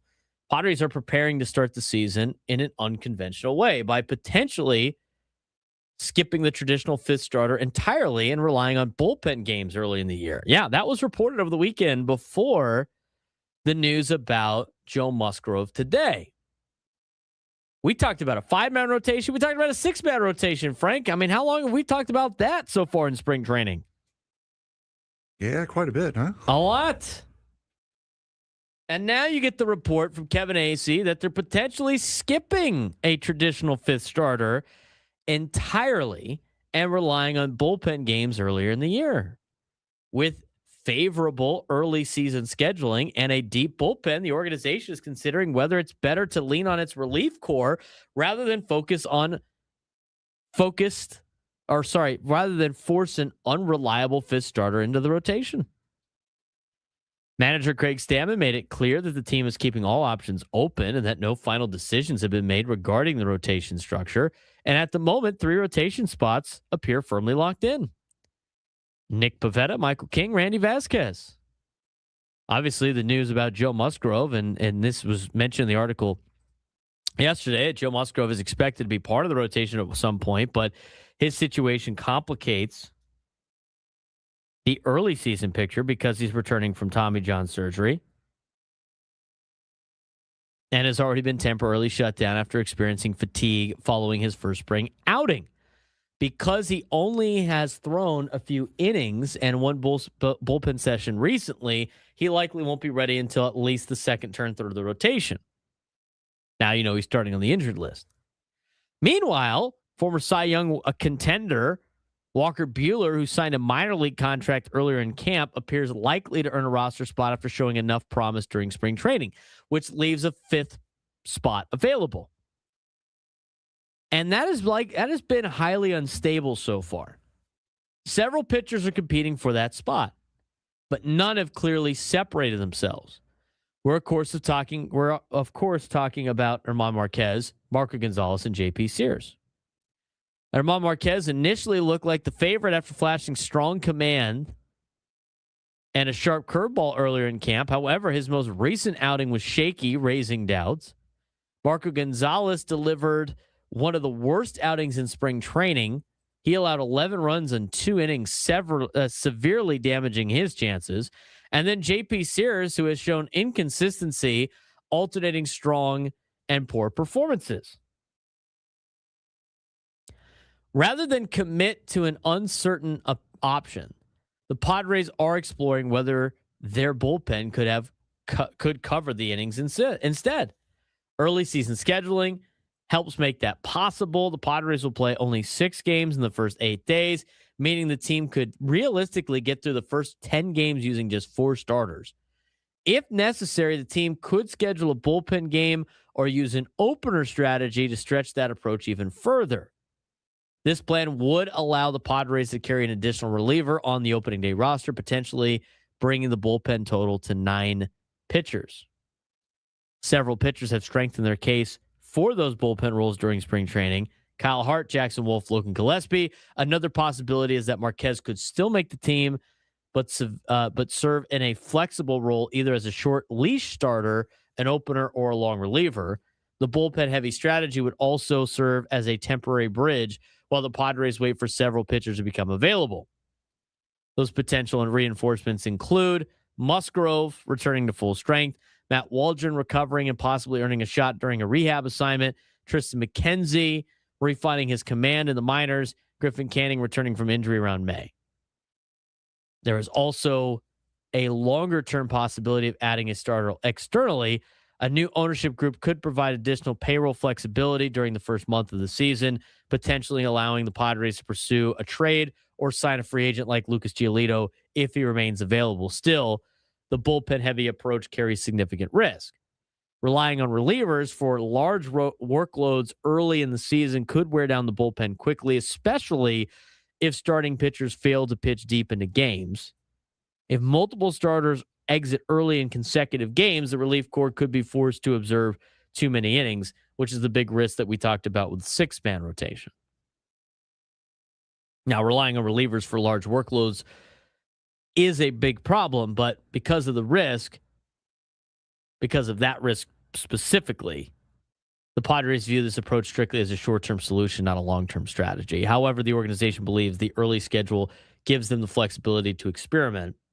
And as Craig Stammen put it, teams can afford to be creative early in the season, but trying to sustain that creativity over 162 games would be more difficult. So not only now have we talked about a 4-man versus a 5-man rotation, or sorry, a 5-man versus 6-man rotation. Now we're talking about a 4-man rotation, a bullpen day, but then having a guy like German Marquez start the game. I mean, at that point, Frank, what's the difference? Yeah, that's a fifth starter is what that is. What's the difference between German Marquez being the fifth starter and then has a short leash and just having him be, and having a 4-man rotation and a bullpen day? What's the difference? We are overthinking things. It's literally the same thing. They could literally do the same thing. The only difference would be if they kept like a guy like Kyle Hart, but then he would basically be in the rotation anyway. If you're going to always start the same kind of guy at the beginning as either an opener or like the long relief man, does it really matter what you call it? How many starting pitchers are you going to keep on the team and how many bullpen guys are you going to keep on the team? Is German Marquez going to be that bullpen piece that starts every fifth day? Hey, guess what? It sounds like he's a fifth starter then. I mean, I think German Marquez is going to be fine as the number 5 starter. I think you could do a lot worse than him as a number 5 starter. And guess what? At the beginning part of the year, with all the days off that you have, and with the way the schedule is, as we've talked about before, maybe you have German Marquez just pitch every fifth day, and then you go to the bullpen very heavily on those days. It's kind of the mix of both. But like this conversation now of like, oh, well, maybe we'll go 4 starters and then a bullpen day. I mean, you could do that, I guess, until some of these guys come back. But isn't that the exact same thing as just having 5 guys? Seems like it's the fifth thing. It's the same thing. But biggest takeaways from that, Walker Buehler's making this team, I think is takeaway number 1. I think German Marquez is the only consistent. He's the most consistent at anybody that you've had in this rotation. I think he's going to be the number 5 starter. And the other 2 things that have popped up that are interesting. One was Tristan McKenzie starting in the minor leagues. Like that being an option, like he's not going to get taken by anybody. I think that's pretty reassuring for the Padres. Because if Kevin Acee is reporting that in his article, the Padres are going to take the risk that nobody's going to pick him up. And maybe they know that nobody wants to pick him up and like restart the process. Tristan McKenzie starting in the minor leagues is, I think, good news for the Padres. And let him get some work down there before he comes back up to the major leagues if you need a guy. I think that's added depth to this organization. And the last part that I thought was interesting was the new ownership group potentially providing some funds to go get another pitcher like a Lucas Giolito. That is interesting. That is a topic of discussion we had not really talked about much, is that impact that new ownership group automatically brings to the Padres.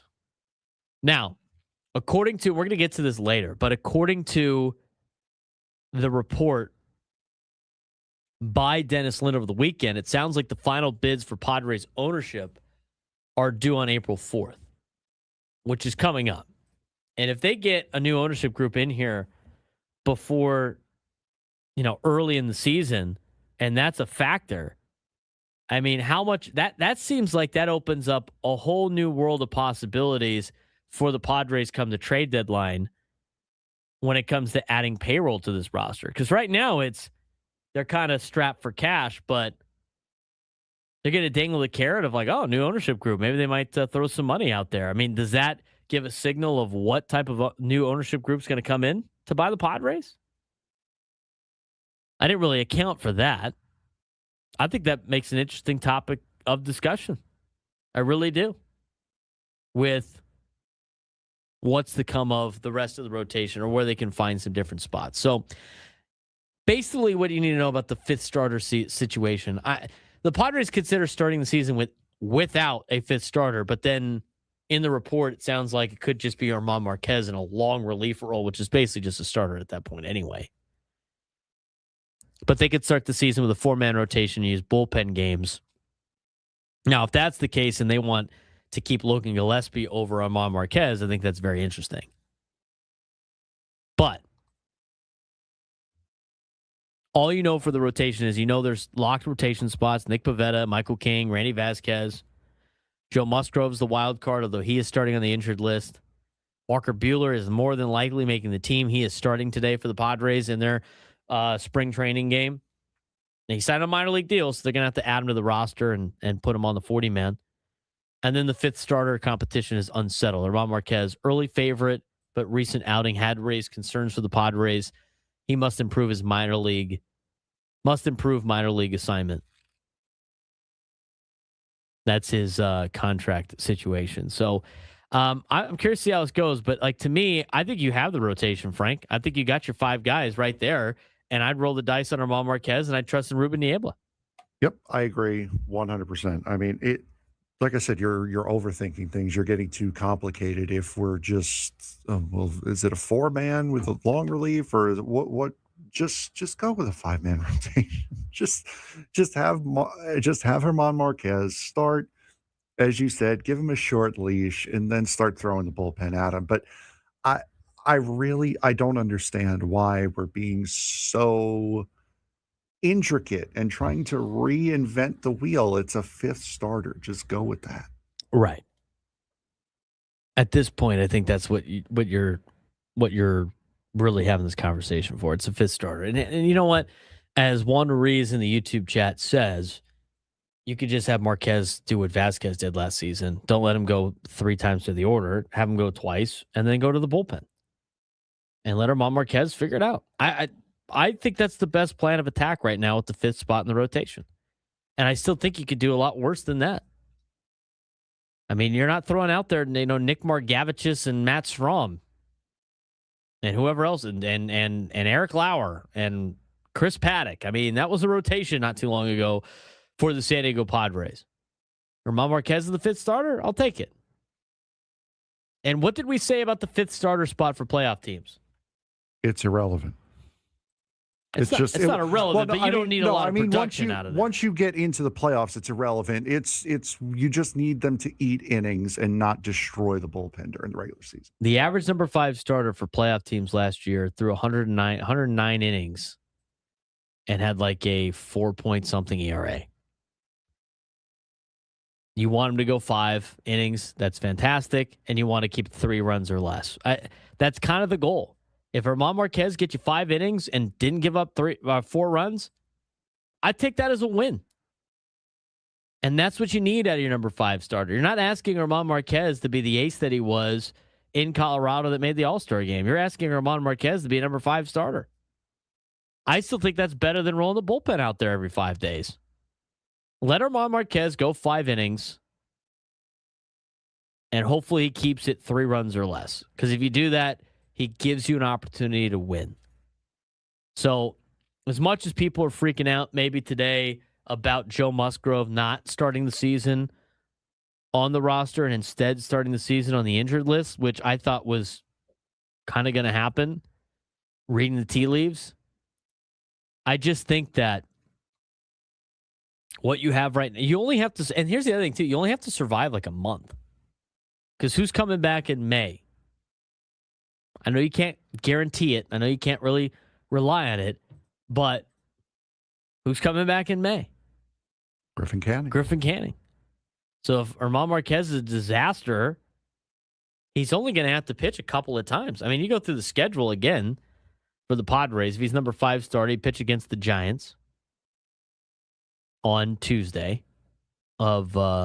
he'll pitch the final day of March, and you go through. He'll probably make like 3 starts, maybe 4 max, in a span of a month before Griffin Canning shows up. It's not like you need him to do this for the entire season. I do think it's a little bit of overcomplication. New lunchtime hour. When we come back, we talked about the bids. Well, final bids for the Padres are due April 4th. We'll get you an update on that when we come back in the new lunchtime hour.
Braden totally knows his stuff. He's ready for the next step. That guy is good. Live and local, it's the Braden Surprenant Show. But I think Braden's one of the up-and-coming young stars in the media game in San Diego. Now, here's your host, Braden Surprenant. New lunchtime hour on 97.3 The Fan is brought to you by the Craft Taco. Bold flavors at 2 locations, Sorrento Valley and inside Balboa Park's Natural History Museum. I'm waiting for the tacos. Where are the damn tacos at? Maybe tomorrow. Wow, we got a Taco Tuesday and it's St. Patrick's Day. I know, right? Corned beef tacos?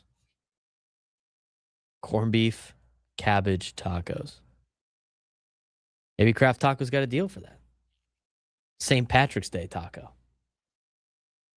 Maybe it's a green tortilla instead of a blue one. Are you ready for St. Patrick's Day stuff going on? Sure.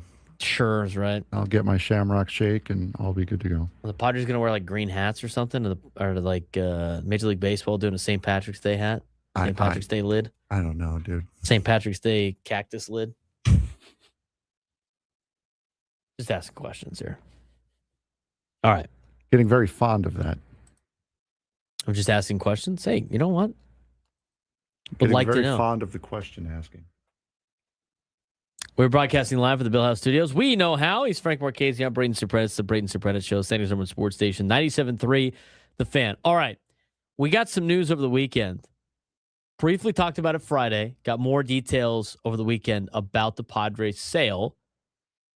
And it's nearing its next phase as bidding war starts to intensify. So as Dennis Lin reported in The Athletic, the potential sale of the Padres is entering its critical stage, with 4 ownership groups expected to submit final bids in early to mid-April for a franchise that could be valued at around $3 billion. The sale process began with 5 groups submitting first-round bids by February 25th, but the field has now narrowed to 4 serious contenders. These groups recently traveled to the Padres spring training complex in Peoria, Arizona, and met with the team leadership as part of the evaluation process. This is stuff that we talked about on Friday. This is information that we knew. If the Padres ultimately sell for around $3 billion, it would be one of the largest sales in Major League Baseball history, though it would still fall short of the current record set when Steve Cohen purchased the New York Mets of no, it would be higher than that. Several high-profile billionaires are believed to be involved in the bidding process. One is Jose Feliciano, whose private equity firm previously helped lead the $5.3 billion purchase of the soccer club Chelsea FC in 2022, alongside Todd Boehly. Another potential buyer is Dan Friedkin, a Houston-based billionaire with strong ties to international soccer ownership. Friedkin already controls multiple European clubs, including AS Roma, Everton FC, and AS Cannes. Friedkin has previously attempted to expand into American sports ownership, including a recent unsuccessful bid to purchase the Boston Celtics. That's probably a pretty penny. Another prominent candidate is Joe Lacob, the co-owner of the Warriors. Lacob has long pursued ownership in Major League Baseball and has previously explored the purchasing of the Dodgers, Angels, and Athletics. Lacob is widely credited with transforming the Warriors into one of the most successful and valuable franchises in professional sports after purchasing the team in 2010. Beyond the billionaire investors, the sale process has also attracted local celebrity involvement. Hall of Fame quarterback Drew Brees and Viore founder Joe Kudla have reportedly expressed interest in joining a potential ownership consortium with San Diego's ties. While the identities of all bidders have not been publicly confirmed, the process appears to be moving quickly toward a final outcome. Second-round bids are expected during the second week of April, though negotiations could extend beyond that point if multiple groups remain competitive. For the Padres organization, the sale represents a potentially transformative moment. A new ownership group could bring new financial resources, leadership philosophies, and, of course, long-term strategies for the franchise. Given the rising valuations of sports franchises across North America, the Padres' final sale price will also serve as another major indicator of exploding economic value of Major League Baseball teams. So the biggest takeaway from me on this was, of course, they're going to get to their, you're going to get the second round bids. There's 4 ownership groups left that want to buy this team. But the biggest takeaway is, of course, the new financial resources for this team and what new ownership could mean. I mean, potential impacts could be increased payroll flexibility. I mean, you could talk about the payroll for the Padres all you want. You could talk about where they're at in terms of payroll and everything going on with the CBA and what you can and cannot afford. This is a different group that could potentially increase payroll flexibility based on their track records on spending money on other sports teams. They could have a new front office philosophy. They could have new long-term franchise strategy changes. I mean, there's a lot that could change for this Padres organization with this new ownership group. But I find it interesting that now we got a report from Kevin Acee about the pitching side of things, right, with the 5-man rotation. And then he goes on to say, well, with new ownership group, they could potentially go buy another pitcher. And now with Dennis Lin, he alludes to new payroll flexibility with the new ownership group as well. And Frank, you and I talked about this a couple of weeks ago, but with the new ownership group for the Padres potentially, a lot of the times when these groups take over teams, especially buying good teams, and they own other teams and they're in the competitive mix, they usually like to make a splash to really get the fan base going for them being in charge. Right. And another thing is that we've also discussed on this show is that when ownership sells and a new ownership group buys the team, it's not an immediate transfer of power. Especially in sports leagues, there are a lot of other things that go into it. Like the other owners have to approve of who the Padres are selling to. And that could take a while. And Major League Baseball and the owners, they have just a tiny other thing on their plate right now. So you don't know when that approval is going to come through. So I would be shocked if the Padres do anything this season at the direction or at the heading of the new ownership group, because we don't know when they're going to be in control. There have been a year plus long process of teams selling before the new ownership takes control. So there's no guarantee that this trade deadline is going to be the new ownership or not. It's more likely that it's not. Well, I don't think that really matters in the flexibility, because the current ownership group can spend as much money as they want, and guess who's never going to have to pay it? Going to have to pay it in the short term. They're going to have to pay it before the. All they're going to have to pay is this year's salaries. No, I understand that, and possibly some of next year's, depending upon how long this thing goes. I know, but if they're not, they can backload I mean, there's a lot of stuff that they can do. They can have a lot more flexibility, not knowing that they don't have to pay it anymore, because that could be part of the bidding process too. Anyway, for this team, I mean, you're going to take on all the contracts of this team, and so like the old ownership group doesn't have to. They already got 4 entities bidding for stuff, and so the fact that they're all the reports talking about more flexibility with payroll. It's going to come in 2 ways. 1, the new ownership group is going to spend more money. Or 2, the current ownership group doesn't need to worry about spending money because they're about to get paid for the team anyway. So they can run up the price tag if they want to. And that'll be the next ownership group's problem. So there's 2 ways to look at it, but they're going to have more flexible payroll, I think, during the season because of the sale. I think they'll have more flexible payroll after the sale is complete. I don't necessarily think that you're going to run up the bill on the guy you just sold the team to unless it is at their direction. I don't think I think they can run it up and not. I don't think it's going to matter because they're making improvements to the team at that point in time. No, I understand that. So either way, they're going to be a little bit more flexible. And I'm not talking about they're not going to go pull a Steve Cohen and spend $400 million on a roster. But at this point, I don't think it really matters to add an extra $3 million extra $5 million, go over the cap by a little bit more. That's no longer your problem. And I don't think, to be honest with you, let me ask you this question. If you are in the midst of a bidding war to buy a professional franchise, are you going to pull out of that deal because the current ownership group went $10 million over their budget for their payroll? No. And You're like not. I said, it would also be, you would have to assume that that's going to become at the behest of the new ownership. It's not being a buzzkill. It's being realistic. You're not just going to spend $30 million after you sell the team without having the approval of the new owner first. So I don't know. And it could be a way of, the new owner wants to do things his way. So he wants to hold everything the way it is. And then when he gets in, he then starts to get his own players and gets the front office and everything the way he wants it, instead of allowing the old ownership group to continue with what they're doing if the new ownership plans on going a different way.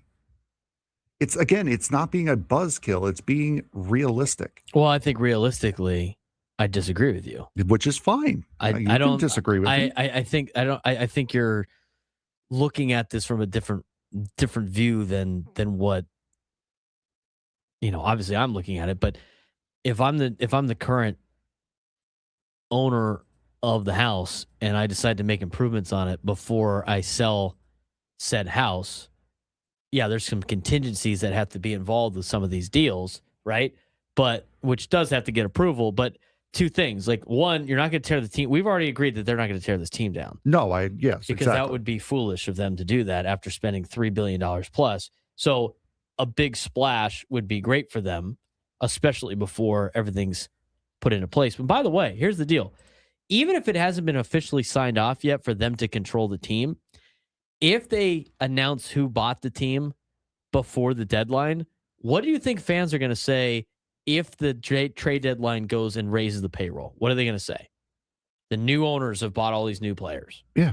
And so that they're going to sign off on any of that stuff. And if you're the current ownership group, you could spend the money because who cares? You're getting your check. You're selling the team. It's like it's a problem that you don't have to deal with anymore. So I could see this Padres team having a little bit more payroll flexibility in the next couple of months. But as we continue on this coverage of the Padres and everything going on, I found that to be interesting. That's now 2 reports about maybe some increased payroll flexibility. I think you got to be a little patient for the first month or so, but you might have a little bit more payroll flexibility. Now, also mentioned the UT over the weekend, how Petco Park is involved with this potential sell. And as Frank mentions, it is reason 1,564,347 why the Padres won't relocate. We'll explain what the Petco Park factor is when we come back on the Braden Surprenant Show, San Diego Urban Sports Station 97 through the Fan.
Looking for a contestant for the Midday Sports Standoff for when we come back. If you call in and take me down some sports trivia, you'll be qualified for a chance to win our grand prize, a 2-night stay at Fontainebleau, Las Vegas, and a $150 resort credit. March is here, and Fontainebleau, Las Vegas is the place to catch every game.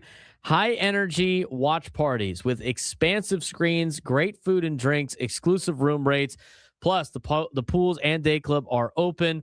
Book your stay at FontainebleauLasVegas.com now. 833-288-0973, 833-288-0973. All right. Not that we really needed to say this again. Not the fact that we needed to say this again. But another reason why the Padres are not moving, again, why do we have to say this again? But here we are, is the Petco Park factor to this particular deal. Now, with Petco Park, it's central to the Padres sale. Key issue in the franchise sale: ownership buyers evaluating stadium revenue potential, lease terms, relationship with the city government, and the stadium agreement, joint use and management agreement, the JUMA. Now, there's relocation restrictions with the Padres. Padres cannot relocate before the end of 2031. Stadium agreement is tied to the city construction debt, and the debt payoff date is October 15, 2031. Possible extensions, 2 5-year options could keep the Padres in San Diego beyond 2040 if exercised. There's a lot of different information on this. But as the sale of the Padres moves closer to completion, one of the most important elements of the deal may not be the roster or the front office, but the stadium agreement tied to Petco Park and the team's relationship with the city of San Diego. Jennifer Van Grove had a great article about this in the Union Tribune. Padres Stadium Agreement, known as the Joint Use and Management Agreement, which I just mentioned, the JUMA, binds the franchise and the city together in a long-term partnership that could shape how a potential buyer views the franchise. The contract currently prevents the Padres from relocating until at least the conclusion of the 2031 MLB season, when the agreement's initial term expires. That date is tied to the city's remaining debt from the construction of Petco Park, which is expected to be fully paid off on October 15, 2031. Once that debt is retired, the Padres could technically choose to not exercise their extension options and potentially relocate the franchise. The agreement contains 2 optional 5-year extensions, meaning the team could remain tied to San Diego well beyond 2031 if ownership chooses to continue the arrangement. Although team officials have publicly dismissed relocation concerns, the possibility has become a topic of conversation among city leaders as ownership transition unfolds.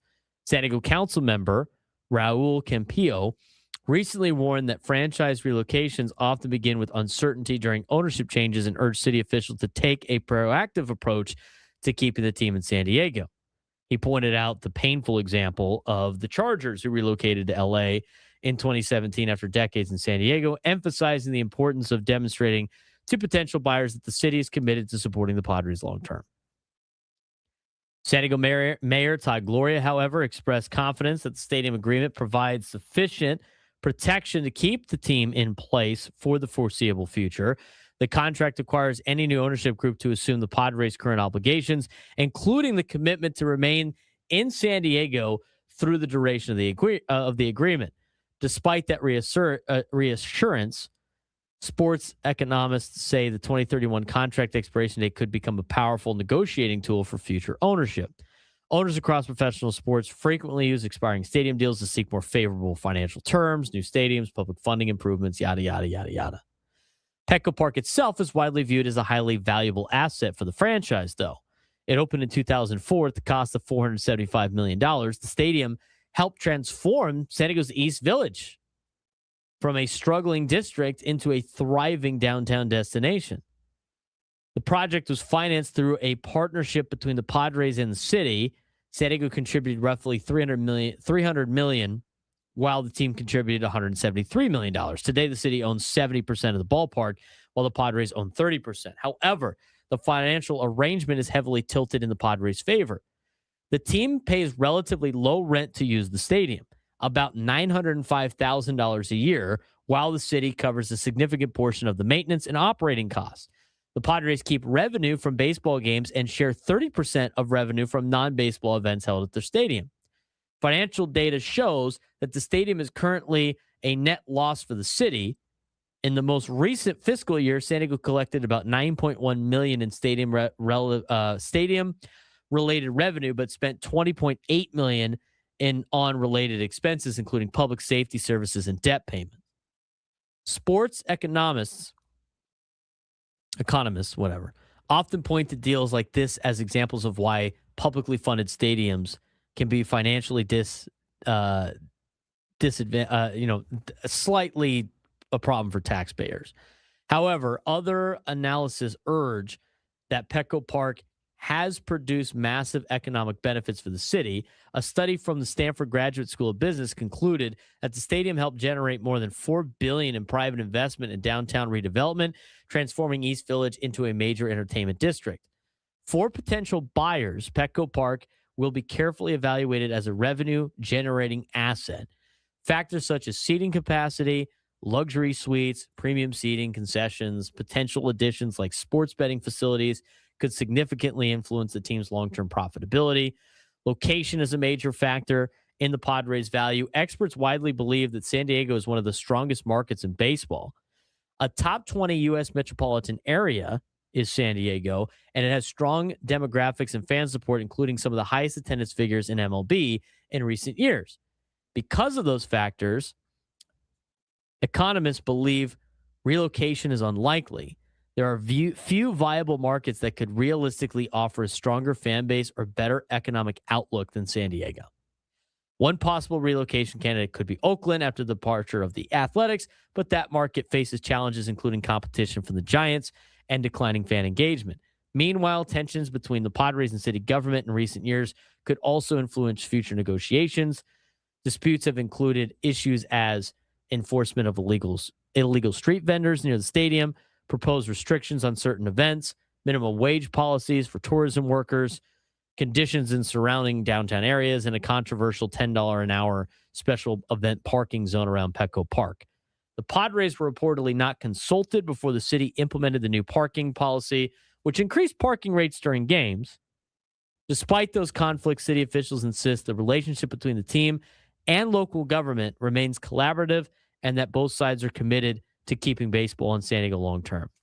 With the franchise sale progressing and multiple billionaire ownership groups preparing to submit final bids, the future of Petco Park and the Padres' long-term relationship with the city could become one of the most important factors in shaping the next era of the franchise.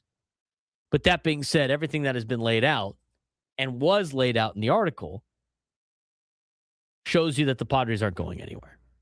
For the, how many times did you say? 1.5 millionth time? I just smashed my hand on the keyboard and just whatever number popped up was it.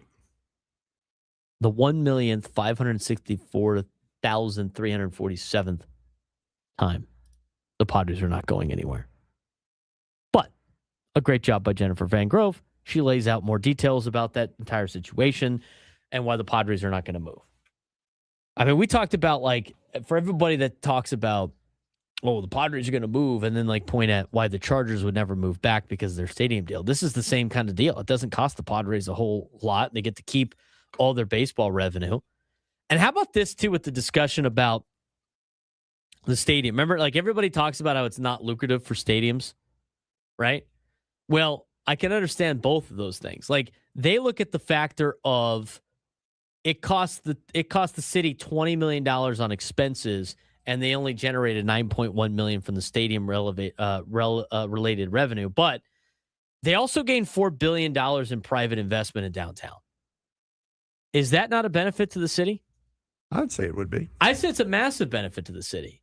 It's not a massive benefit. No, they have to pay taxes on all those buildings.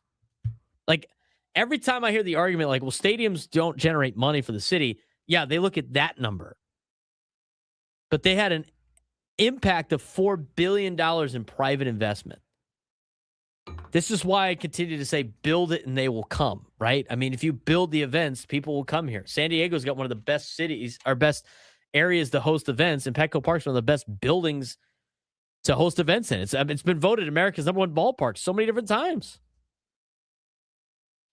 But anybody that would pay over $3 billion for a sports franchise, leave this asset behind that they make a ton of money on, 100% of the profits for baseball games and then 30% of revenue, and 70% of revenue for non-baseball events, why would you do that to go to a different market?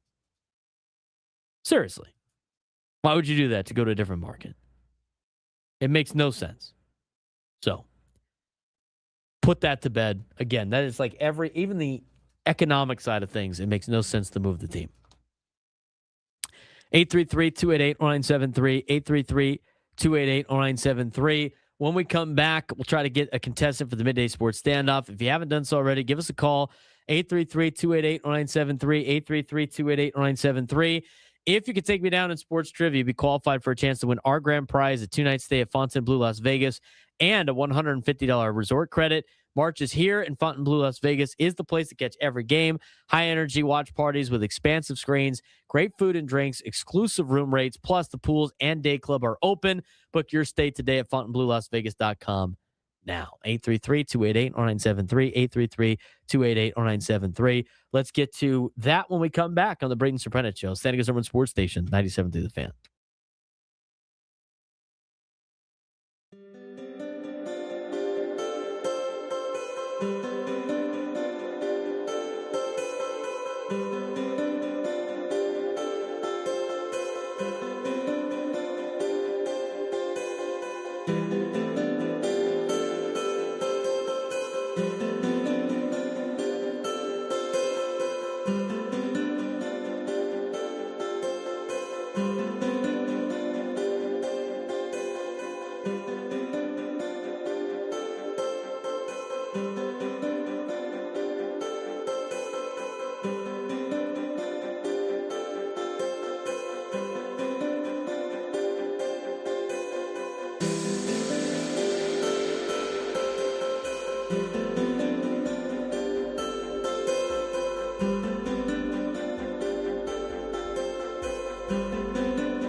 It's not over yet. 12:30 on a Monday. Could be a hot week this week. Stay hydrated. Stay cool. Yolanda, be cool. All right. Let's get to some other things here when it's a Padres. The reality of the situation with Petco Park, because this is from an article from Jennifer Van Grove. This is why I continue to say, build it and they will come, especially in San Diego.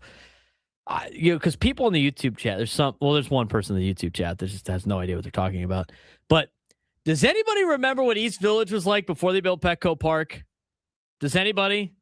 I was young, but I remember. I wasn't here yet, so. That was a place you wanted nothing to do with. Absolutely nothing. Industrial. It was all industrial. It's an industrial area. Wasn't a great place to be. I mean, my grandfather used to buy, I've said this so many times, my grandfather used to buy building supplies at the Western Metal Supply Company building. It was all industrial down there. Nobody wanted to be down there. You know where else nobody wanted to be? The gas lamp. Nobody wanted to be down there at the gas lamp. It was an absolute bleep. It was terrible. I remember as a kid, before they built Petco Park, they were building it still. My dad had an office down there, down in East Village. That was not a great place to be. Definitely not a great place to be. And then they built Petco Park. And you know what they did after they built Petco Park? They started building massive, nice, luxury apartments around it. And at the bottom of those, they started building bars and restaurants. And why? Because people were flocking to the stadium in the area. It rejuvenated that entire area that was never great. That happens in a lot of towns when you build up an area with the stadium. You get people to go there, which means where people are at, you get to build restaurants and bars and all that stuff. You build a place to be. Before, it had a bunch of bad stuff. Wasn't great. They built Petco Park, totally redid the city. Completely redid all of downtown. It made downtown a bigger place to be. Now you can go to the game, you can go to an event, they go right down into the gas lamp and everything. They've made that a fun nightlife area, which wasn't the case way back when. It just wasn't. But, obviously there's other homeless problems now that the city has to deal with the surrounding area down there. But it was high crime and a lot of people living on the street before they built that area up because of Petco Park. You want to see I don't think San Diego looks like that if they didn't build a stadium downtown. There would be no reason to go downtown. There was never really a reason to go downtown for a long period of time. And now it's like, hey, let's go downtown. The Padres drive people downtown. There's not a lot of people that want to go downtown. I don't go downtown for any reason aside from maybe Padres baseball. And then, there's nice restaurants down there now because of the influx of people in the area. 833-288-0973, 833-288-0973. I had it is a new lunchtime hour, Frank. We didn't really dive into that Taco Bell stuff last week, but right. I don't even remember what the stuff was. It was kind of crazy. I think I still have it saved. Wow. I want to get to that in a second here. Bookmarked. Do you want to contest it for the Midday Sports Standoff, though? 833-288-0973, 833-288-0973. Yeah, like Zonder in the chat. I would never go downtown if it wasn't for Petco. It's true. Zonder's a college kid. Why would you ever go downtown? Hey, no. Literally, it's just outside of town, downtown, Juan. You only go down from Mona Lisa's and go down to the airport. That's basically it. There was no reason to go down there. Maybe Comic-Con. This weekend, I went down to University Heights. Did I tell you about this? No, I didn't tell you about this. So you know what Saturday was? I tell you about this? You read about this? You know what Saturday was? 3.14, March 14th. You know what that is? No. San Diego FC played. That'd be Pi Day. That makes sense. Math, right? Math. Yep, okay, so we did our usual morning workout on Saturdays. I had USD baseball at 5. And the question that I was asked by my friend, because usually what we do as a group, we go do the Frisbee thing. We've got Nikki P out there. We've gotten Crum out there. a good time. And then we go to Starbucks after or a local coffee shop. Kind of a fun little day to start your Saturday, right? Nice, pleasant. And then it came to realization that it was pie day. I'm like, okay. I did not realize how much my friend loves pie. She loves pie. So she said she sent this to me, but she did not. I went through the receipts. I did not get went through the receipts. I did not get the direct message of Pop Pie Company doing a deal for pie. So I've been to Pop Pie Company a couple of times because it's not too far from my buddy's house. And it's delicious. You know what pot pie is? Like they have like individual like chicken pot pies and different flavors of that stuff. It's good. It's good stuff. Okay, so I have been there before. Now, for Pie Day, they do like a collaboration with other restaurants, and they make a individual pot pie. So they made a collaboration with the Friendly, which I love the Friendly. Have you been to the Friendly? No. You got to go to the Friendly.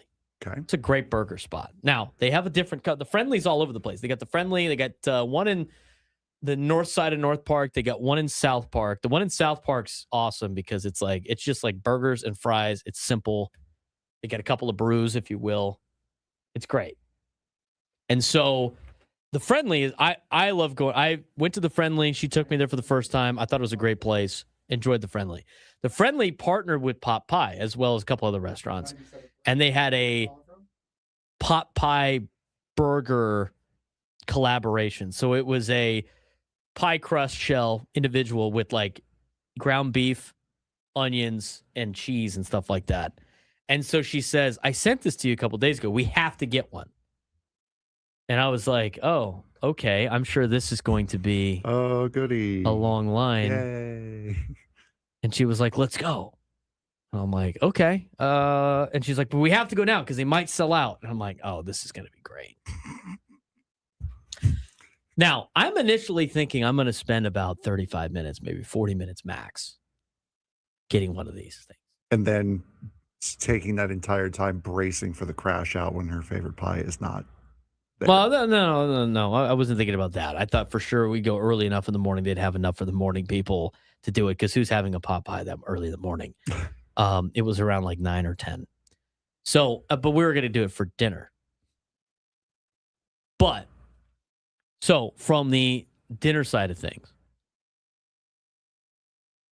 we go down there, and when I got down to University Heights, I was looking in line. I was looking at the line for the restaurant or for like Pot Pie in University Heights.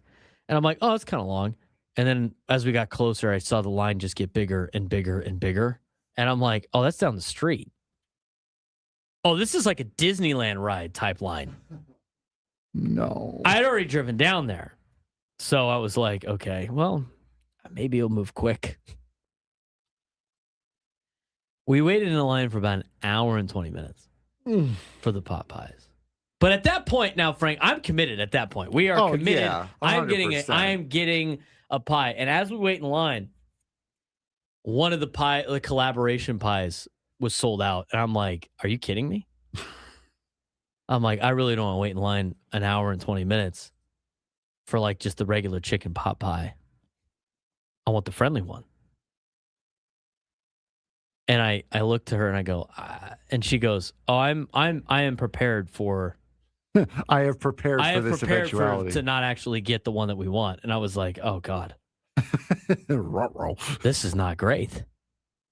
This is not great at all. And so we were cruising through. She's like, I'm so sorry. Like, you know, like, how we doing on time? How we doing on time? I'm committed to doing this now. There's nothing. My morning is different now than it was when I initially planned because waiting in line for an individual pot pie was not how I thought I was going to start my Saturday morning.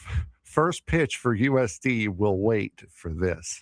Yeah, first pitch is at 5:00. Okay, I have time. And when I get there 3 hours before, because that's the kind of because detail we're and psychotic. Yeah, that's right. With that, I said, like, I needed to be there around 2:00, which means we needed to be. I was like, it's 11:30. at this point. We have enough time. I can sit here for another 45 minutes if we have to get this pie. Go Aztecs is asking if you made any new friends in line. I did. The lady, I think she either owned the place or like she would work there. She was very nice. Oh, there you go. No, she was great. She's a Brazilian lady. She was awesome. So at that point we were committed to the pot pie. We ended up getting the cheeseburger one, the friendly version, and then they had a pizza one too from some pizza place, and I can't remember what the pizza place was off the top of my head. That one was good too. I thought the cheeseburger one was better, but that's what I did on Saturday. So we did the USD game, and of course that night, so she was going to wait for the game to be over. She went to the game on Friday, and then she was going to wait for the game to be over, and then we were going to have the pot pies for dinner. That was the game that went 4 hours long. And here's the thing that was also the game your producer yelled at you for. No, that was Friday. That was Friday. Oh, okay. And by the way, I told Tim, because I said Friday. Remember, I said Friday. I said I will still be home, and I'll be home in time to watch San Diego State play basketball against New Mexico.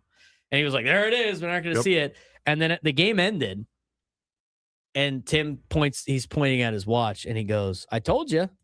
And I said, "They haven't even tipped off yet. I'm still going to get there in time to watch the game." So Saturday, the game goes like 4 hours. USD was one strike away from getting run ruled, and we would have been out of there earlier. And they scored 3 runs. It was the only time I was like, well, run rule is not the worst at this point in time. Everybody was thinking about that as well. So that, of course, was the late game. So we didn't eat dinner until like 10:30 at night with the pot pies. It was good, though. I had that. We bought some of the dessert ones, too. Had those for breakfast the next day with some coffee, a little postre in the morning. But yesterday, I didn't post this picture. I need to post it and tag Rod in it. Yesterday, I needed to figure out what to do with the tuna, right? The bluefin. And Rod suggested the ceviche. Just do the ceviche. I did the ceviche yesterday. Attaboy. It was great. So I did the ceviche. I did the bluefin tuna, and I mixed it with avocado. We mixed it with avocado, cucumber. Did some lime juice, some olive oil, salt and pepper, jalapeno, cilantro, and a little bit of the lemon basil I had grown in the garden. Mm-hmm. So some fresh lemon basil with that. Oh, delicious. It was money. It's great. Had some of the mint from the garden as well. Made some mojitos. The snail-free garden. Yes. Snails have stayed away. I probably have to reapply the Sluggo soon, but the snails have stayed away. I'm going to post the picture on social media right now so Rod can see the ceviche. And I will retweet it on the show account too, by the way, if you're. But it was good. It was good. It's good food. Good food this weekend throughout. So why can't I tag Rod in this? What's Rod's? I don't know what Rod's deal is. Okay.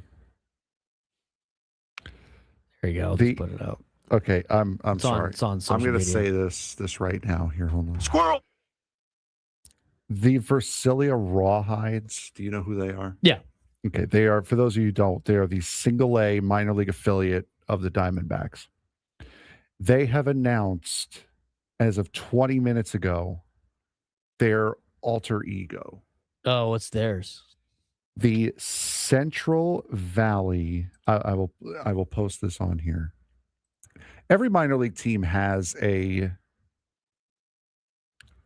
alter ego, like the mission, the San Antonio Missions are the Flying Chanclas, right?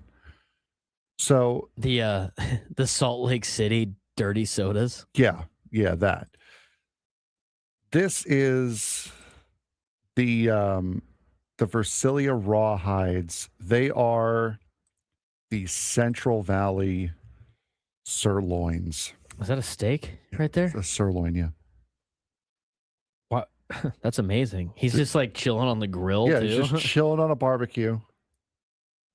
Why is it? Oh, because it's sir. I was like, what's with the sirloins?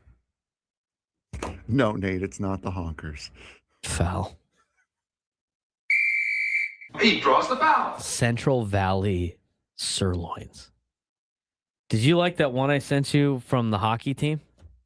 Which one was that? It was the Bruins. It was the Bruins minor league affiliate. The Hershey Bears? No, the Providence Bruins.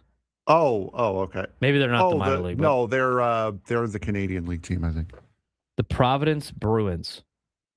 Their alter ego was the Providence Fightin' Parms. Yes, I did see. Yes, you did send me that. Which I That thought was very. incredible. I thought that was the timing on that was great after making chicken parm on Thursday. The Providence Fightin' Parms. I need some Providence Fightin' Parms gear. You got to add it to your list, dude. Yes, I do. I do need to add it to my list. You know what? Go Aztecs in the YouTube chat. That logo is what I picture Frank doing in the sun with his casings. When we talked about the foam rolling outside on a hot day, it was like a 7-Eleven hot dog. Oh, God. The Rawhides changing their name to the Sirloins is great. It's phenomenal. Phenomenal. I love it. Rod in the YouTube chat. I'm glad he likes the ceviche. I posted that on Twitter just moments ago. But yeah, sorry for the squirrel interruption, but that was necessary. I think everyone needed to know that. Squirrel. True. Oh, I guess Harris Ranch Meats makes a lot of steaks. Is nearby. That's why they went with the sirloins. That's pretty funny. Gotcha. Are we got any other alter ego? The Chihuahuas just got an alter ego, didn't they? Did they? Let me see. I mean, they did. They just got a new one. I just saw it pop up. Oh no, Rod! Foul on Rod in the chat. Oh, what did Rod do? He draws the foul. Oh yeah, here it is. Yeah, what's the El Paso Chihuahuas new alter ego? I'm saving it right now. Hold on. It'll be up on your screen in a moment. I forget what it is, but I know they came up with. So now the AAA affiliates got one, the AA affiliates got one. I don't know if the Storm have one or not. Because people keep asking if the Lake Elsinore Storm... Do the Storm have one? I'm not sure. I don't think so. I know it's not something that every team has. But here's the... this is actually pretty sick.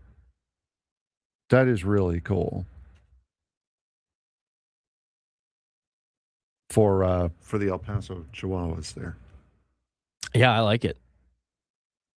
The Matachines? Is that how you say that? That's why I haven't been saying the names. Matachines? That's pretty cool. The El Paso Matachines. Storm alter ego should be the Lake Elsinore natural casings with Frank's face on the hats. There it is, Rod. One with the top rope move. It says that the Storm's alter ego is the Cadejos. Cadejos de Lake Elsinore. Okay. The mountainous landscape that surrounds the Lake Elsinore Diamond is said to be home to a mythical creature known as the Cadejos, dating back to the late 1800s with the arrival of the first Spaniards. There have been Cadejos sightings in the area by numerous travelers. In order to traverse the harsh terrain of Southern California hills and Lake Elsinore, it was believed that the mythical creature known as the Cadejo was the guiding source to safe passage. There you go. So I guess everybody but the Tin Caps has one. Tin Caps in general is kind of an alter ego. Yeah, more or less. There's your minor league alter ego affiliations for you. When we come back, San Diego FC drew a draw over the weekend. We'll talk more about it.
1:00 on a Monday. We got Padres baseball coming up later on in this hour. Was it a 1:10 start today? 1:05 start? Yeah, it's a 1:10 start. 1:10 start. They're in Peoria. Yeah. Yes, they are. That will give away the 1:10 part. Even in spring training, we can't possibly have everybody start at the same time. You have the 05s, the 10s, the 15s, whatever it may be. All right, today for the Padres, Walker Buehler's on the hill.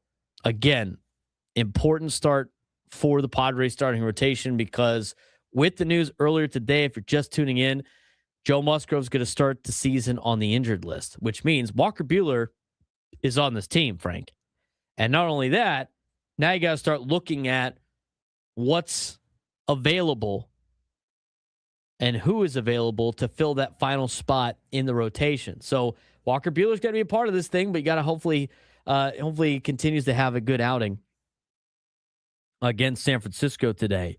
And then after that, it's going to come down to Ramon Marquez, JP Sears, Marco Gonzalez, Tristan McKenzie. I mean, these are some of the people that are competing for that final spot in that starting rotation. Today's lineup for the Padres. Jackson Merrill will lead things off, play center field. Xander Bogaerts bats second, plays shortstop. Miguel Andujar bats third, plays third. Ramon Laureano is hitting cleanup, plays left field. Bryce Johnson's in right field. He bats fifth. Ty France is hitting .333 on the year with an .844 OPS in spring training. He will bat sixth and play first base. Nick Schnell, who has the most home runs out of any Padre in spring training, he bats seventh and is the DH. Batting eighth and catching is Luis Camposano. Want to see him get his numbers up a little bit. He's only hitting 148 right now in spring training. And then Nick Solak plays second base, bats ninth, hitting .342 during spring with a .945 OPS. I look at the lineup, Frank, and I look at the numbers. There's a lot of good numbers across the board for all the Padres that are trying to make this team. Yeah, absolutely. And that's the fun part about having the quality of battles and position battles that we've had over the course of this spring. Seeing guys like Nick Solak being able to really make a statement as to whether or not he can make this team or if he's going to be an option later on down the line for the Padres. It's been very, very impressive by all of these guys that have been kind of on the fringe of making the team and not. Yeah, the thing is, when you look at this team and you look at the players that are involved, there's a lot of players that I think a lot of people were not expecting to make the team that are now forcing the narrative and forcing the conversation. We talk about the bench piece for the Padres, guys like Ty France trying to make this team with a .333 average and an .884 OPS. And Craig Stammen continues to say, if you hit, we will find a place for you on this team. He has done it. Jose Miranda has done it. I mean, these are the players that are battling for roster spots. And the good news is you have a lot of young players on the Padres that are forcing the narrative of them to potentially make the Major League club, but also, though, will provide depth in the minor leagues. So as the Padre game gets started here, we will give you updates. We only have 8 more of these games this season for spring training. That's it. And one of the days is a split squad day on Friday. And we're going to be ready for Padres. We got 11 days out for opening day. Well, we're going to be broadcasting at Baja Ricks, getting ready for Padres and Tigers. Should be a fun time downtown. We're looking forward to that. Looking forward to being a part of that with all of you. Again, we'll keep you updated on how the Padres are doing against the Giants as that game rolls on in Peoria. But in the meantime, talk about the other team in town, San Diego FC. They were able to work a 3-3 draw over the weekend. It's the first time that an MLS team had done some damage against San Diego FC. But as I look at this game on Saturday for San Diego FC against FC Dallas that ended in a 3-3 draw, I can't stop but think about how they might be trying to be ready to go on Wednesday down in Mexico against Toluca. Yeah, and that's exactly what you saw out of the lineup. Dreyer and Pellegrino did not start. Pilcher was in as a starter. They looked like they were a little bit off. Godoy was a starter on Saturday night as well, so he didn't play at all against Toluca. But yeah, they looked like they were on the back foot. They looked like they were a little bit tired. They got the 2 penalties early that got them out to a lead, but Dallas was just Peter Musa was just hounding them all night long.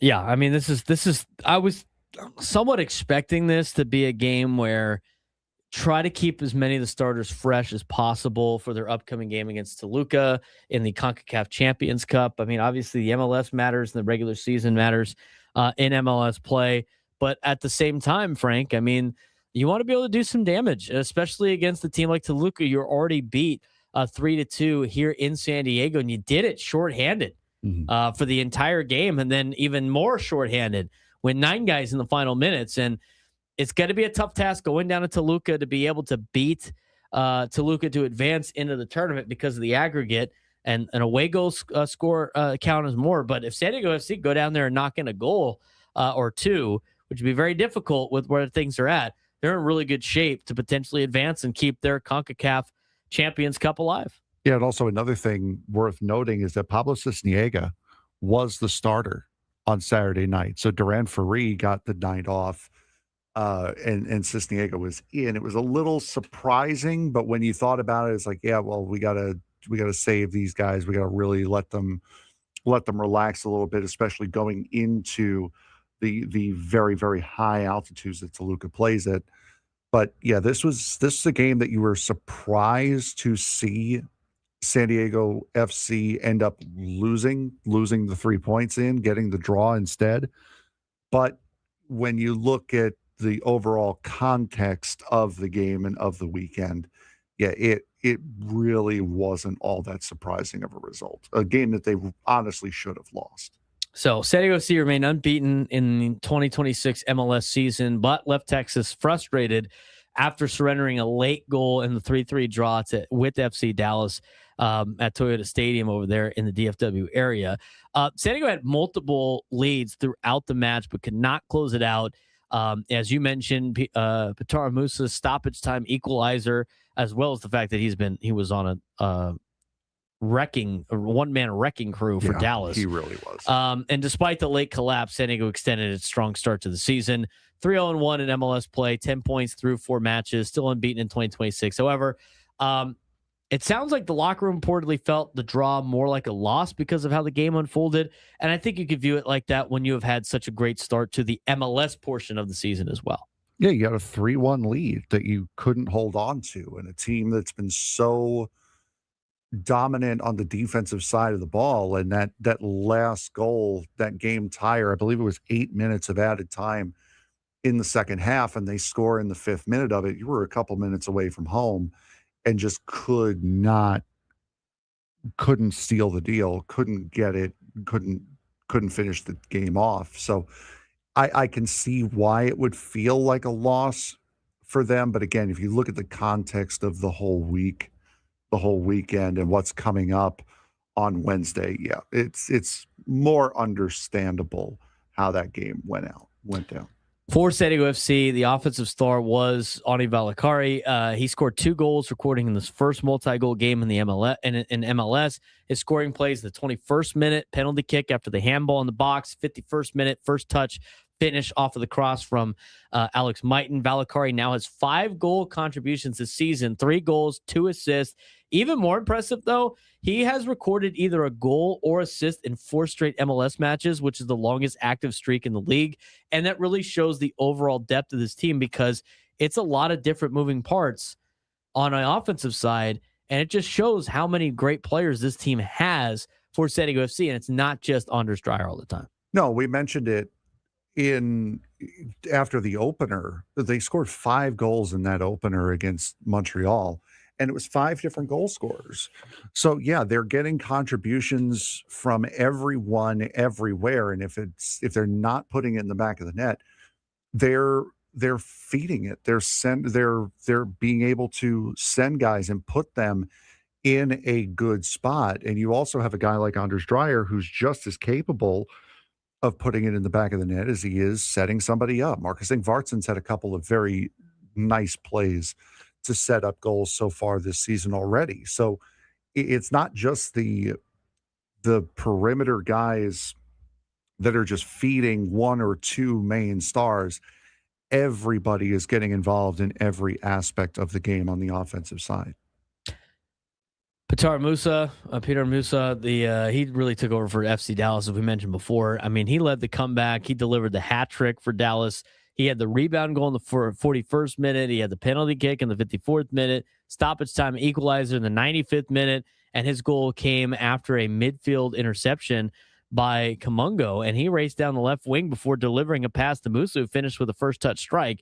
He was the problem for San Diego FC all night long. Yeah, he was. And that attack for Dallas all night was a pain in the neck for the San Diego FC defense. And Pablo Cisniega was having a time of it back there all night. And Musa, one of the top scorers in the league last year, if I remember correctly, he is definitely the danger point for FC Dallas, and he certainly proved it. And it was a strange statistical game, too. Despite controlling the possession, San Diego allowed Dallas to generate more chances. If you look at stat breakdown, San Diego FC had 60% of the possession on Saturday, 732 completed passes, 5 total shots. For FC Dallas, only 40% of the possession, but they were able to muster 13 shots and 8 shots on target. The numbers show that San Diego dominated the ball, but they really struggled to create scoring opportunities compared to Dallas. Yeah, absolutely. And again, it just felt like an off night. It felt like the guys were a little tired from the fight that they had on Wednesday night. And again, you didn't see a lot of the starters in. They brought out the club in full force on Wednesday. They had to fight from underneath the entire night. And you could tell it really wore some of those guys out, and you saw that against Dallas. Lineup notes and some player development from over the weekend. Pablo Cisniega made his first start of the MLS season. He recorded 5 saves. Obviously, that was a talking point because of the fact that he is a backup, on top of the fact that his backup has done so well for San Diego FC in Duran Ferree. First MLS start for Alex Mighton. He made his first start of the season and recorded his first MLS assist. Asphalt So made his first MLS start as well. Anders Dreyer appeared off the bench for the first time in club history after starting the first 37 matches of his San Diego career. But I think that's a big sign of what they were viewing that game as in comparison to what the game on Wednesday is going to be. Yeah, they were very much looking to rest those guys because Amal Pellegrino came in the same sub time as Dreyer did, but they were hoping to be able to give those guys a full day's rest, but they also wanted to salvage at least a point against FC Dallas, and it looked like they were going to get all 3 right up until the bitter end. And I think the only way that they knew they were going to be able to do that was if they put Dreyer and Pellegrino and started getting some of the starters involved in that game. Otherwise, it could have turned into a loss against Dallas. So, yeah, that's not really surprising that they got the night off. And it was definitely telling of where the game was and where the game was going that they ended up coming in. Now the challenge is Wednesday. They quickly shift focus to international competition. They travel to face Toluca FC, and in the second leg of the CONCACAF Champions Club in round of the 16. San Diego leads the aggregate 3-2 after winning the first leg at Snapdragon Stadium. That victory was dramatic as the team finished the match playing with 9 men after 2 red cards. Their next MLS match, though, will be against Real Salt Lake at Snapdragon Stadium. So, again, quick turnaround down in Mexico on Wednesday, trying to advance in international play. And then you got to be ready for Real Salt Lake at Snapdragon on Saturday and this week. So it's a lot going on for San Diego FC in this early part of the season. You just hope that they don't, it doesn't lead to a burnout at the beginning part of the year where they get tired middle through the year because of all these extra games that they're playing. And this is what we talk about and you've also got the World Cup this year as well. You have a couple of guys that are going to be going internationally to play in the World Cup. But this is what I was talking about when I say you pick and choose your battles. You pick and choose what you want to really focus on. And you're early enough in the MLS season, just 4 matches in, that you can kind of somewhat put the MLS on the back burner if you really want to go for the Champions Cup. But some teams might view the Champions Cup as like, do we really need to waste energy on this? Because San Diego FC is also participating in another international tournament as well, the Leagues Cup. That doesn't start until August. So you got a bunch of stuff going on, and you really have to pick and choose what you want to go for. And San Diego FC looks like they really want the Champions Cup right now. Yeah, they want to win. I mean, this is not like the and they kind of did a little bit of this when they went down to play Pumas, but this is not a like park the bus team. This is a team that gets after it all the time. They have that like aggressive approach from Mikey Varas. And so when we talked about the beginning of the season, the question of like whether or not we thought San Diego FC was going to really go for the CONCACAF Champions Cup how they were going to view that compared to MLS play and what was going to take the precedent. The tournament's taking the precedent right now. Yep, 100%. And I honestly, I think that's because of the success that they had early in competition. Yeah, if they had lost or drawn those games to start the year against Montreal, St. Louis, and Sporting Kansas City, I think you would have seen a very different approach to what you got against Toluca on Wednesday. I think you would have seen pretty much the lineups switch from what you got on Saturday night to what you had on Wednesday night. You would have seen most of the starters in on Saturday, get the domestic league right before focusing internationally. And now that they have started domestically the way they wanted to, the way they expected to, they're starting to put more of that focus internationally. And you definitely will see domestic struggle a little bit, but they built a nice little cushion for themselves early. But I also think like that first game against Pumas really set the tone for like, oh, we can win this. We could advance in this. This is not just like a conversation of let's just worry about the MLS. I think it really gave them the confidence that they needed to start this season. And then I think on top of that, as you mentioned, Frank, the success that they had in the MLS was shutting people out almost every single game led to this point of like, all right, well, we got a nice little comfortable lead here to start the season. Like we could still compete with FC Dallas and kind of give some guys some spots to rest and really get after Toluca, because I mean, if they were able to beat Toluca on Wednesday, that's a big time early franchise defining win for this organization. I mean, that's one that could really propel you to the next level in terms of like the direction of your organization. I mean, that's a huge accomplishment for an organization that's just 1 year old. Yeah, it certainly is. And going back to what you were saying about the confidence that beating Pumas gave them, Pumas was leading in that match too. San Diego FC didn't start scoring until about the 70th minute. Dua scored in the 69th minute. Vasquez 6 minutes later, Maiton 5 minutes later, and then Balbino 5 minutes after that. So they were down pretty much all of that game against Pumas and in the same exact time frame as they were against Toluca as well. And they came back and they managed to win both of those games. So they definitely have the swagger and they definitely have the grit to be able to win these games and be competitive. It's just what is their focus. And right now their focus is international. When we come back, we'll get you an update on how Walker Buehler is doing in his next start as spring training against the Giants. And we got updates on Jason Adam and Griffin Canning. We'll talk about that as we continue on the Braden Surprenant Show. Settings on Sports Station 97 through the Fan.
Broadcasting live from the Bill House Studios, we know how. He's Frank Marchese. I'm Braden Surprenant. We are going to dive deeper into college basketball tomorrow to get your brackets ready. Now, anybody filling out a bracket, you don't have to have your bracket done before Tuesday when they start the first four. You need to get your bracket done before TCU and Ohio State tip off on Thursday. That is the first game of March Madness. They don't include the first four and any of the bracket pools that you might be in. So if you're driving around, you want to know, don't have to worry about the first four. Don't have to do it. We do know who is going to be here and who is not. Well, and what time they're going to be playing here. Yeah, we do all have the game games times. All the games are on Friday here for the first round. Second round's on Sunday. Mm-hmm. Yeah, if you do, you can't do the brackets before the playing games. You got to wait for the playing games, and then you got to lock in. Get it done Wednesday night. Start piecing together some stuff, but don't be submitting brackets that early. So we'll talk more about that later on in tomorrow's show. Gwen and Chris are going to be coming up next here in a matter of a half hour or so. But do you want to get you an update on Padres baseball today in Peoria? Again, I don't really look at Walker Buehler as close as we were before, because it sounds like he's going to be on the team. Earlier today, it was reported that Earlier it was reported that Joe Musgrove will be on the injured list to start the season. We got that from Craig Stammen. We got that from a couple of reports. And it wasn't really shocking news at this point. And so with that means there's an open spot in the rotation. I think that solidifies Walker Buehler as the 4, and now the real battle is for number 5, which I think you need to pay a little bit closer attention to, because I think Walker Buehler has pitched well enough to make this team. Now, I do think as well that, the staff has seen everything that they want to see out of Walker Buehler for him to make this team too. And we'll see what they do with him throughout the season. So Walker Buehler today for the Padres. He started the game off by getting out Jared Oliva. So we started the game off with a knock, or with an out, line drive out. Jung-Hoo Lee then doubled, and then Daniel Susak grounded out, and then Bryce Eldridge struck out swinging to end the inning. A lot of changeups, sliders, and knuckle curves today from Walker Buehler. We haven't seen the fastball a whole lot. He's thrown it twice. The 2 times that he has thrown a 4-seam fastball today, it's come in at 91.9 and 92.9. So get that for what it's worth. Now, he did just strike out Harrison Bader, and that pitch sequence went changeup, slider, went ahead 0-2, and then missed slider, sweeper, changeup. And then he went 4-seamer at 93, which was fouled off, and then got him on a slider. Able to do the same thing with Drew Gilbert, got him to strikeout swings. That's now back-to-back strikeouts for Walker Buehler. And again, now his fastball is at 94. That's encouraging. 4-seam fastball at 94 to start the at-bat to Gilbert. Had a knuckle curve ball, cutter foul tip, and then strikeout on the knuckle curve. So back-to-back strikeouts for Walker Buehler. After he had a clean first inning, he's only given up the double to Jung-Hoo Lee. Overall, not bad so far. But hey, fastball getting up there a little bit in velocity. I mean, you're not going to see vintage Walker Buehler, but 93, 94, not bad, Frank. You'll take it. I was looking at other stuff here. Did you say has he thrown the sinker in the second inning?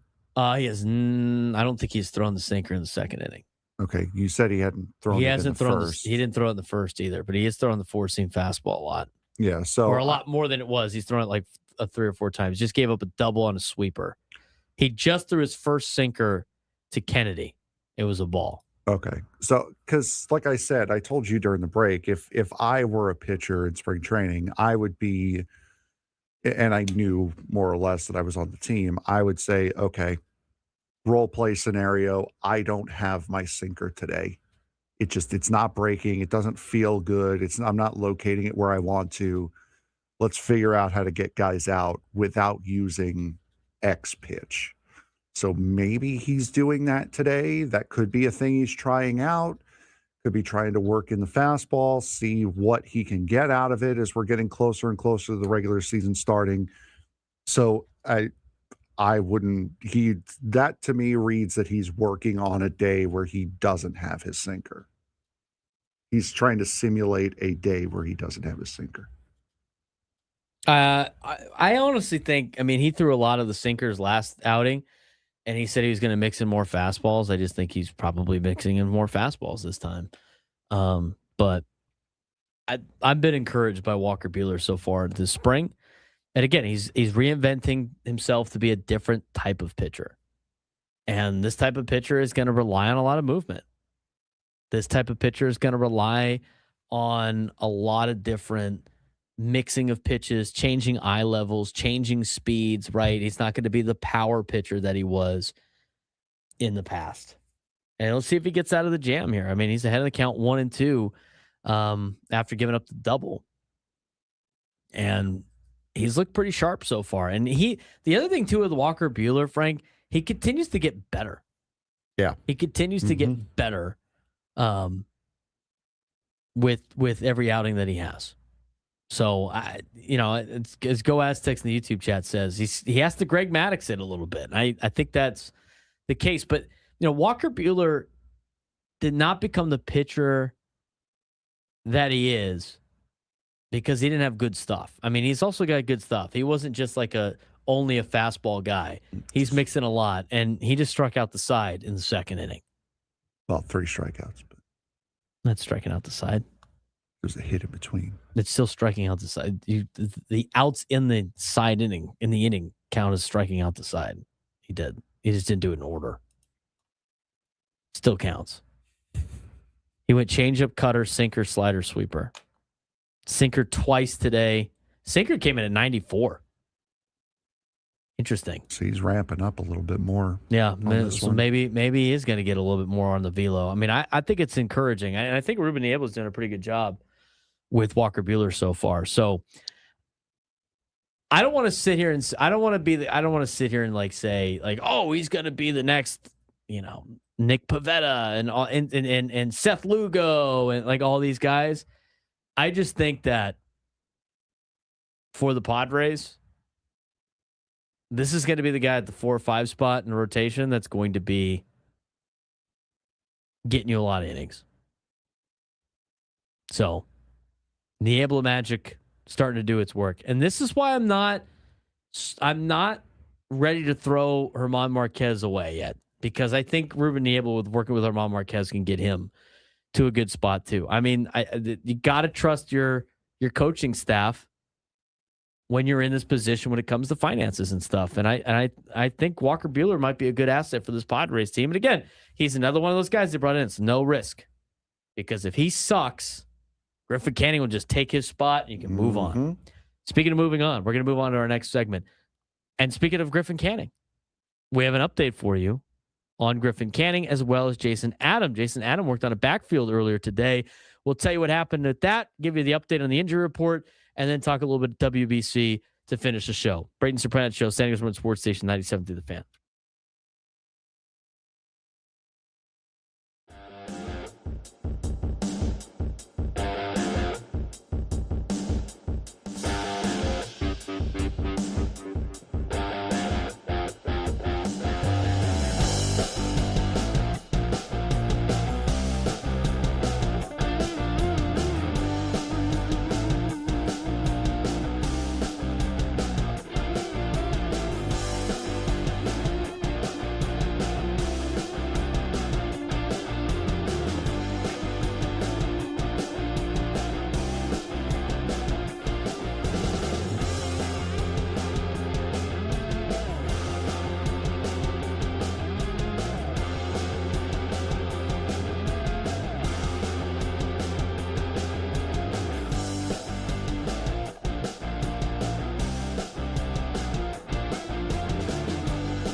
All guests on 97 The Fan, join us on the SDCCU fan hotline. It's not big bank banking, it's better. Padres and Giants are scoreless here in the third inning. The Giants have gotten a couple of knocks against Walker Buehler throughout the contest. In the first inning, Walker Buehler gave up a double, got everybody else out.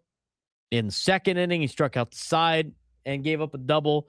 And now in the third inning, he just gave up a single to Jesus Rodriguez. But so far, so good for Walker Buehler here in the third.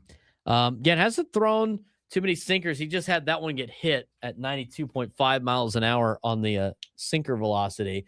He has thrown less sinkers today and more four-seam fastballs, which is interesting. The fastball that we have seen, at least the fastest one today, has been at 94 miles an hour for Walker Buehler, which is up there in velocity from what we have seen in the past. So he gives up the single to Rodriguez to start the third. Jared Oliva then gets out on a sacrifice bunt on the slider. And they're scoreless in the top of the third inning. We'll keep you updated on what goes on with Walker Buehler.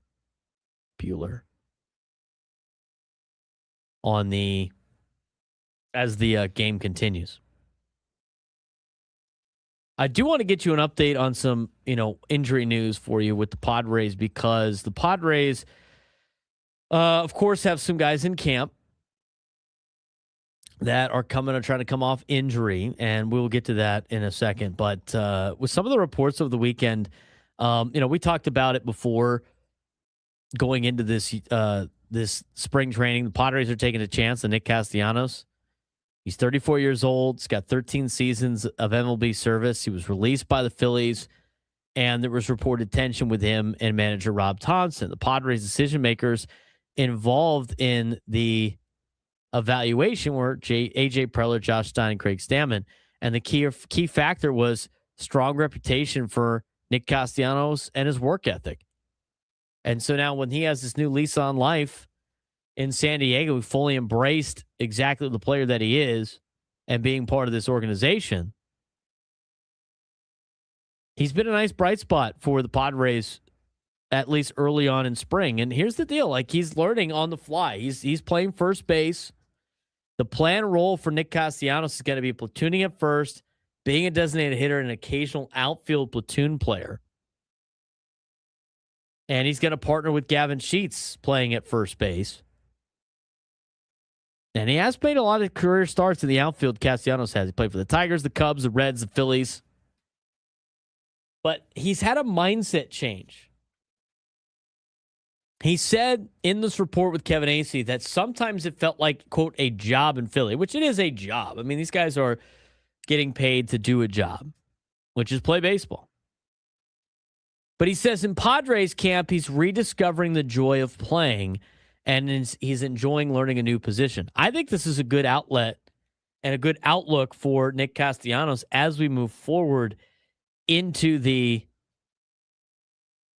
season, that he's got this new appreciation for baseball. He's enjoying playing the game.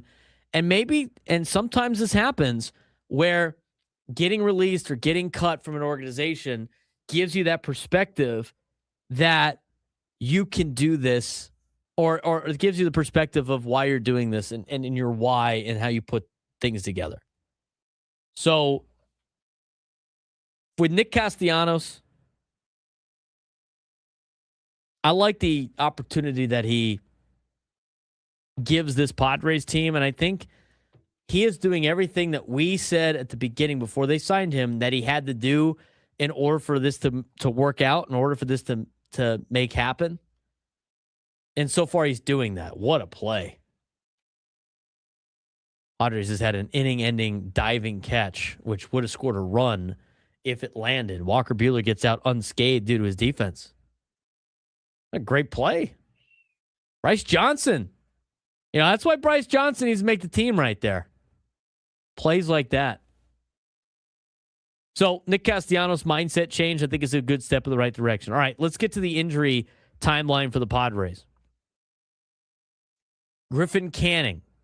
I think a lot of people are interested in the Griffin Canning news because of the fact that you're not going to have Joe Musgrove to start the season.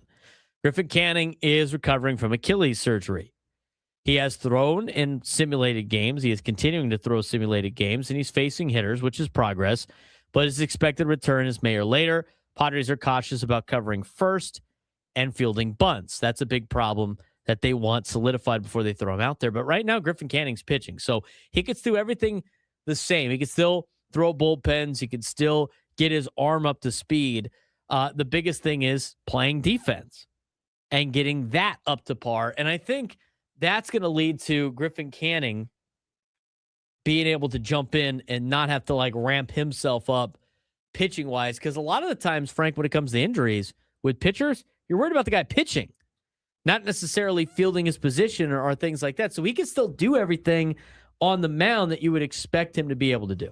Yeah, which just means that the road to recovery and him getting ready to go in the major leagues is not going to take a while because you don't have to worry about ramping his arm up and getting him ready to throw the intensity that a major league pitcher can coming off an arm injury. You're just looking for him to field his position. So he should be in a situation where he's not going to need any rehab starts. It's just when he's ready to go, he's ready to go. Let's talk about Jason Adam. He is another guy that is dealing with relatively the same kind of progression. Now, Jason Adam had a quad injury last year, and when we saw that injury happen with him pitching in the game, I thought he was going to be out until the end of this year.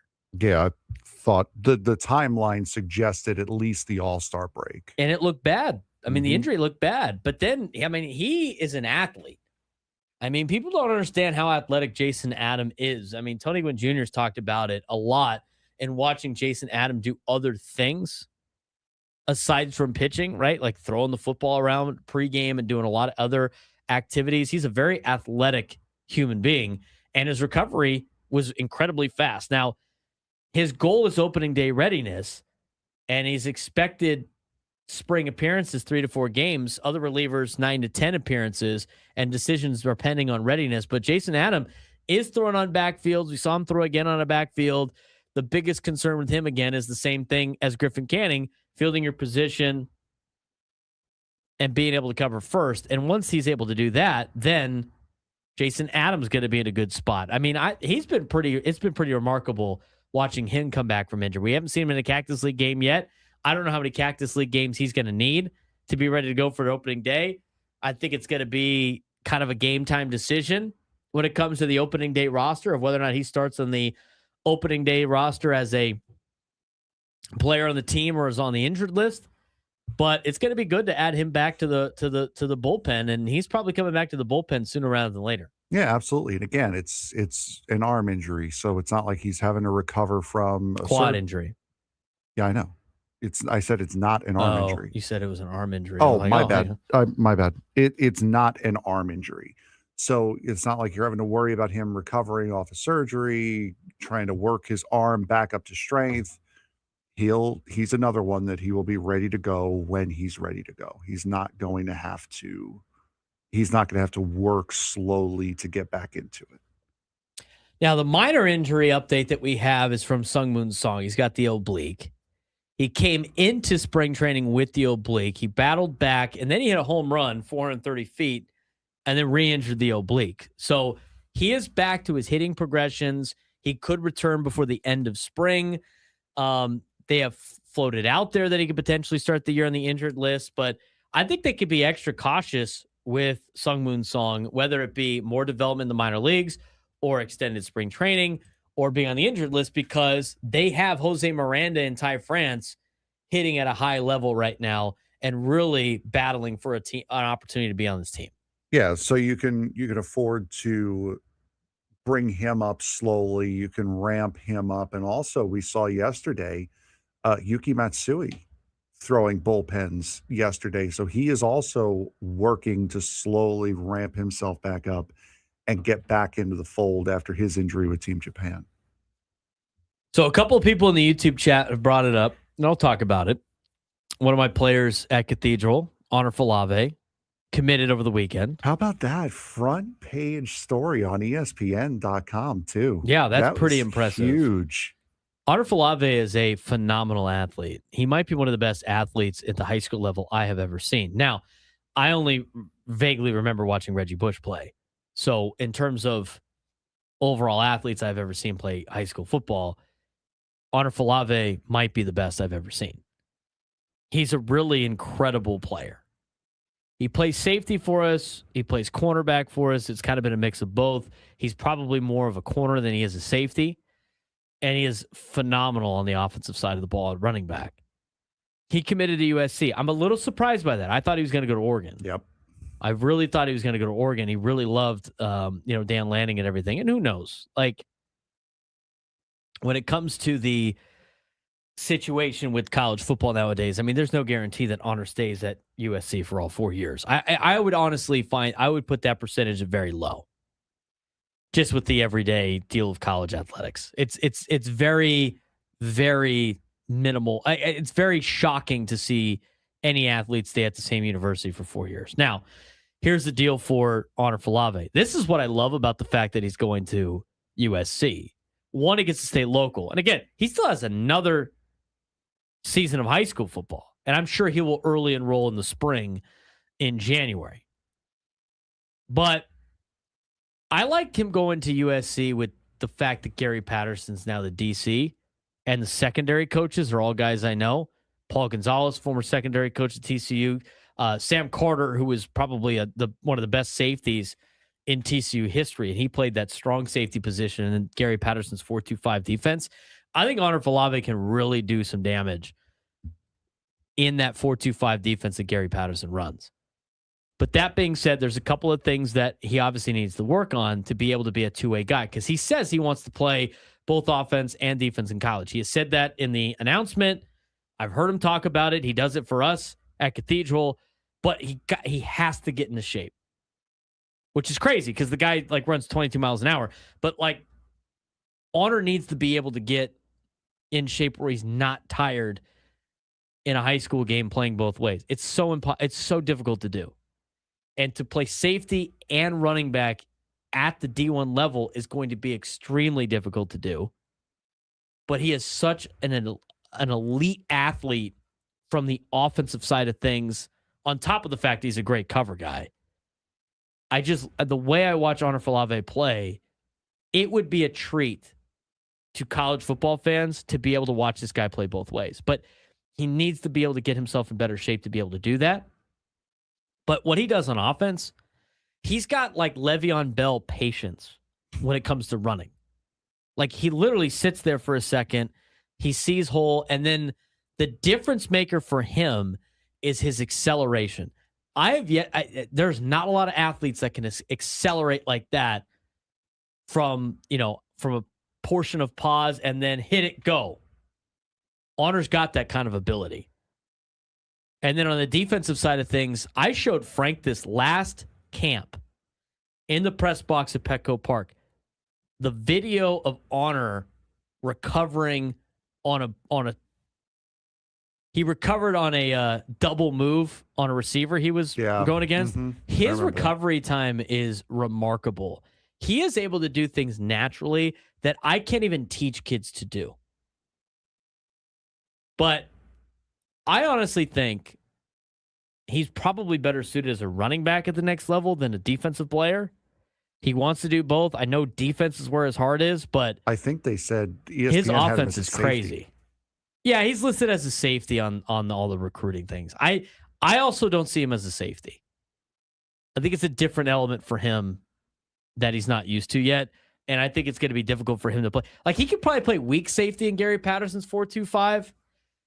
The free safety, it might be a little bit too much for him at that level. But I'm telling you right now, if you haven't watched this kid play football, you have 10 opportunities to do so in the fall. And only 4 of them are at Cathedral. And only 9 of them are here in town to watch him play football. You have to watch him play football. It's pretty crazy. He's Frank Marchese. I'm Braden Surprenant. It's the Braden Surprenant Show. Gwen and Chris coming up next.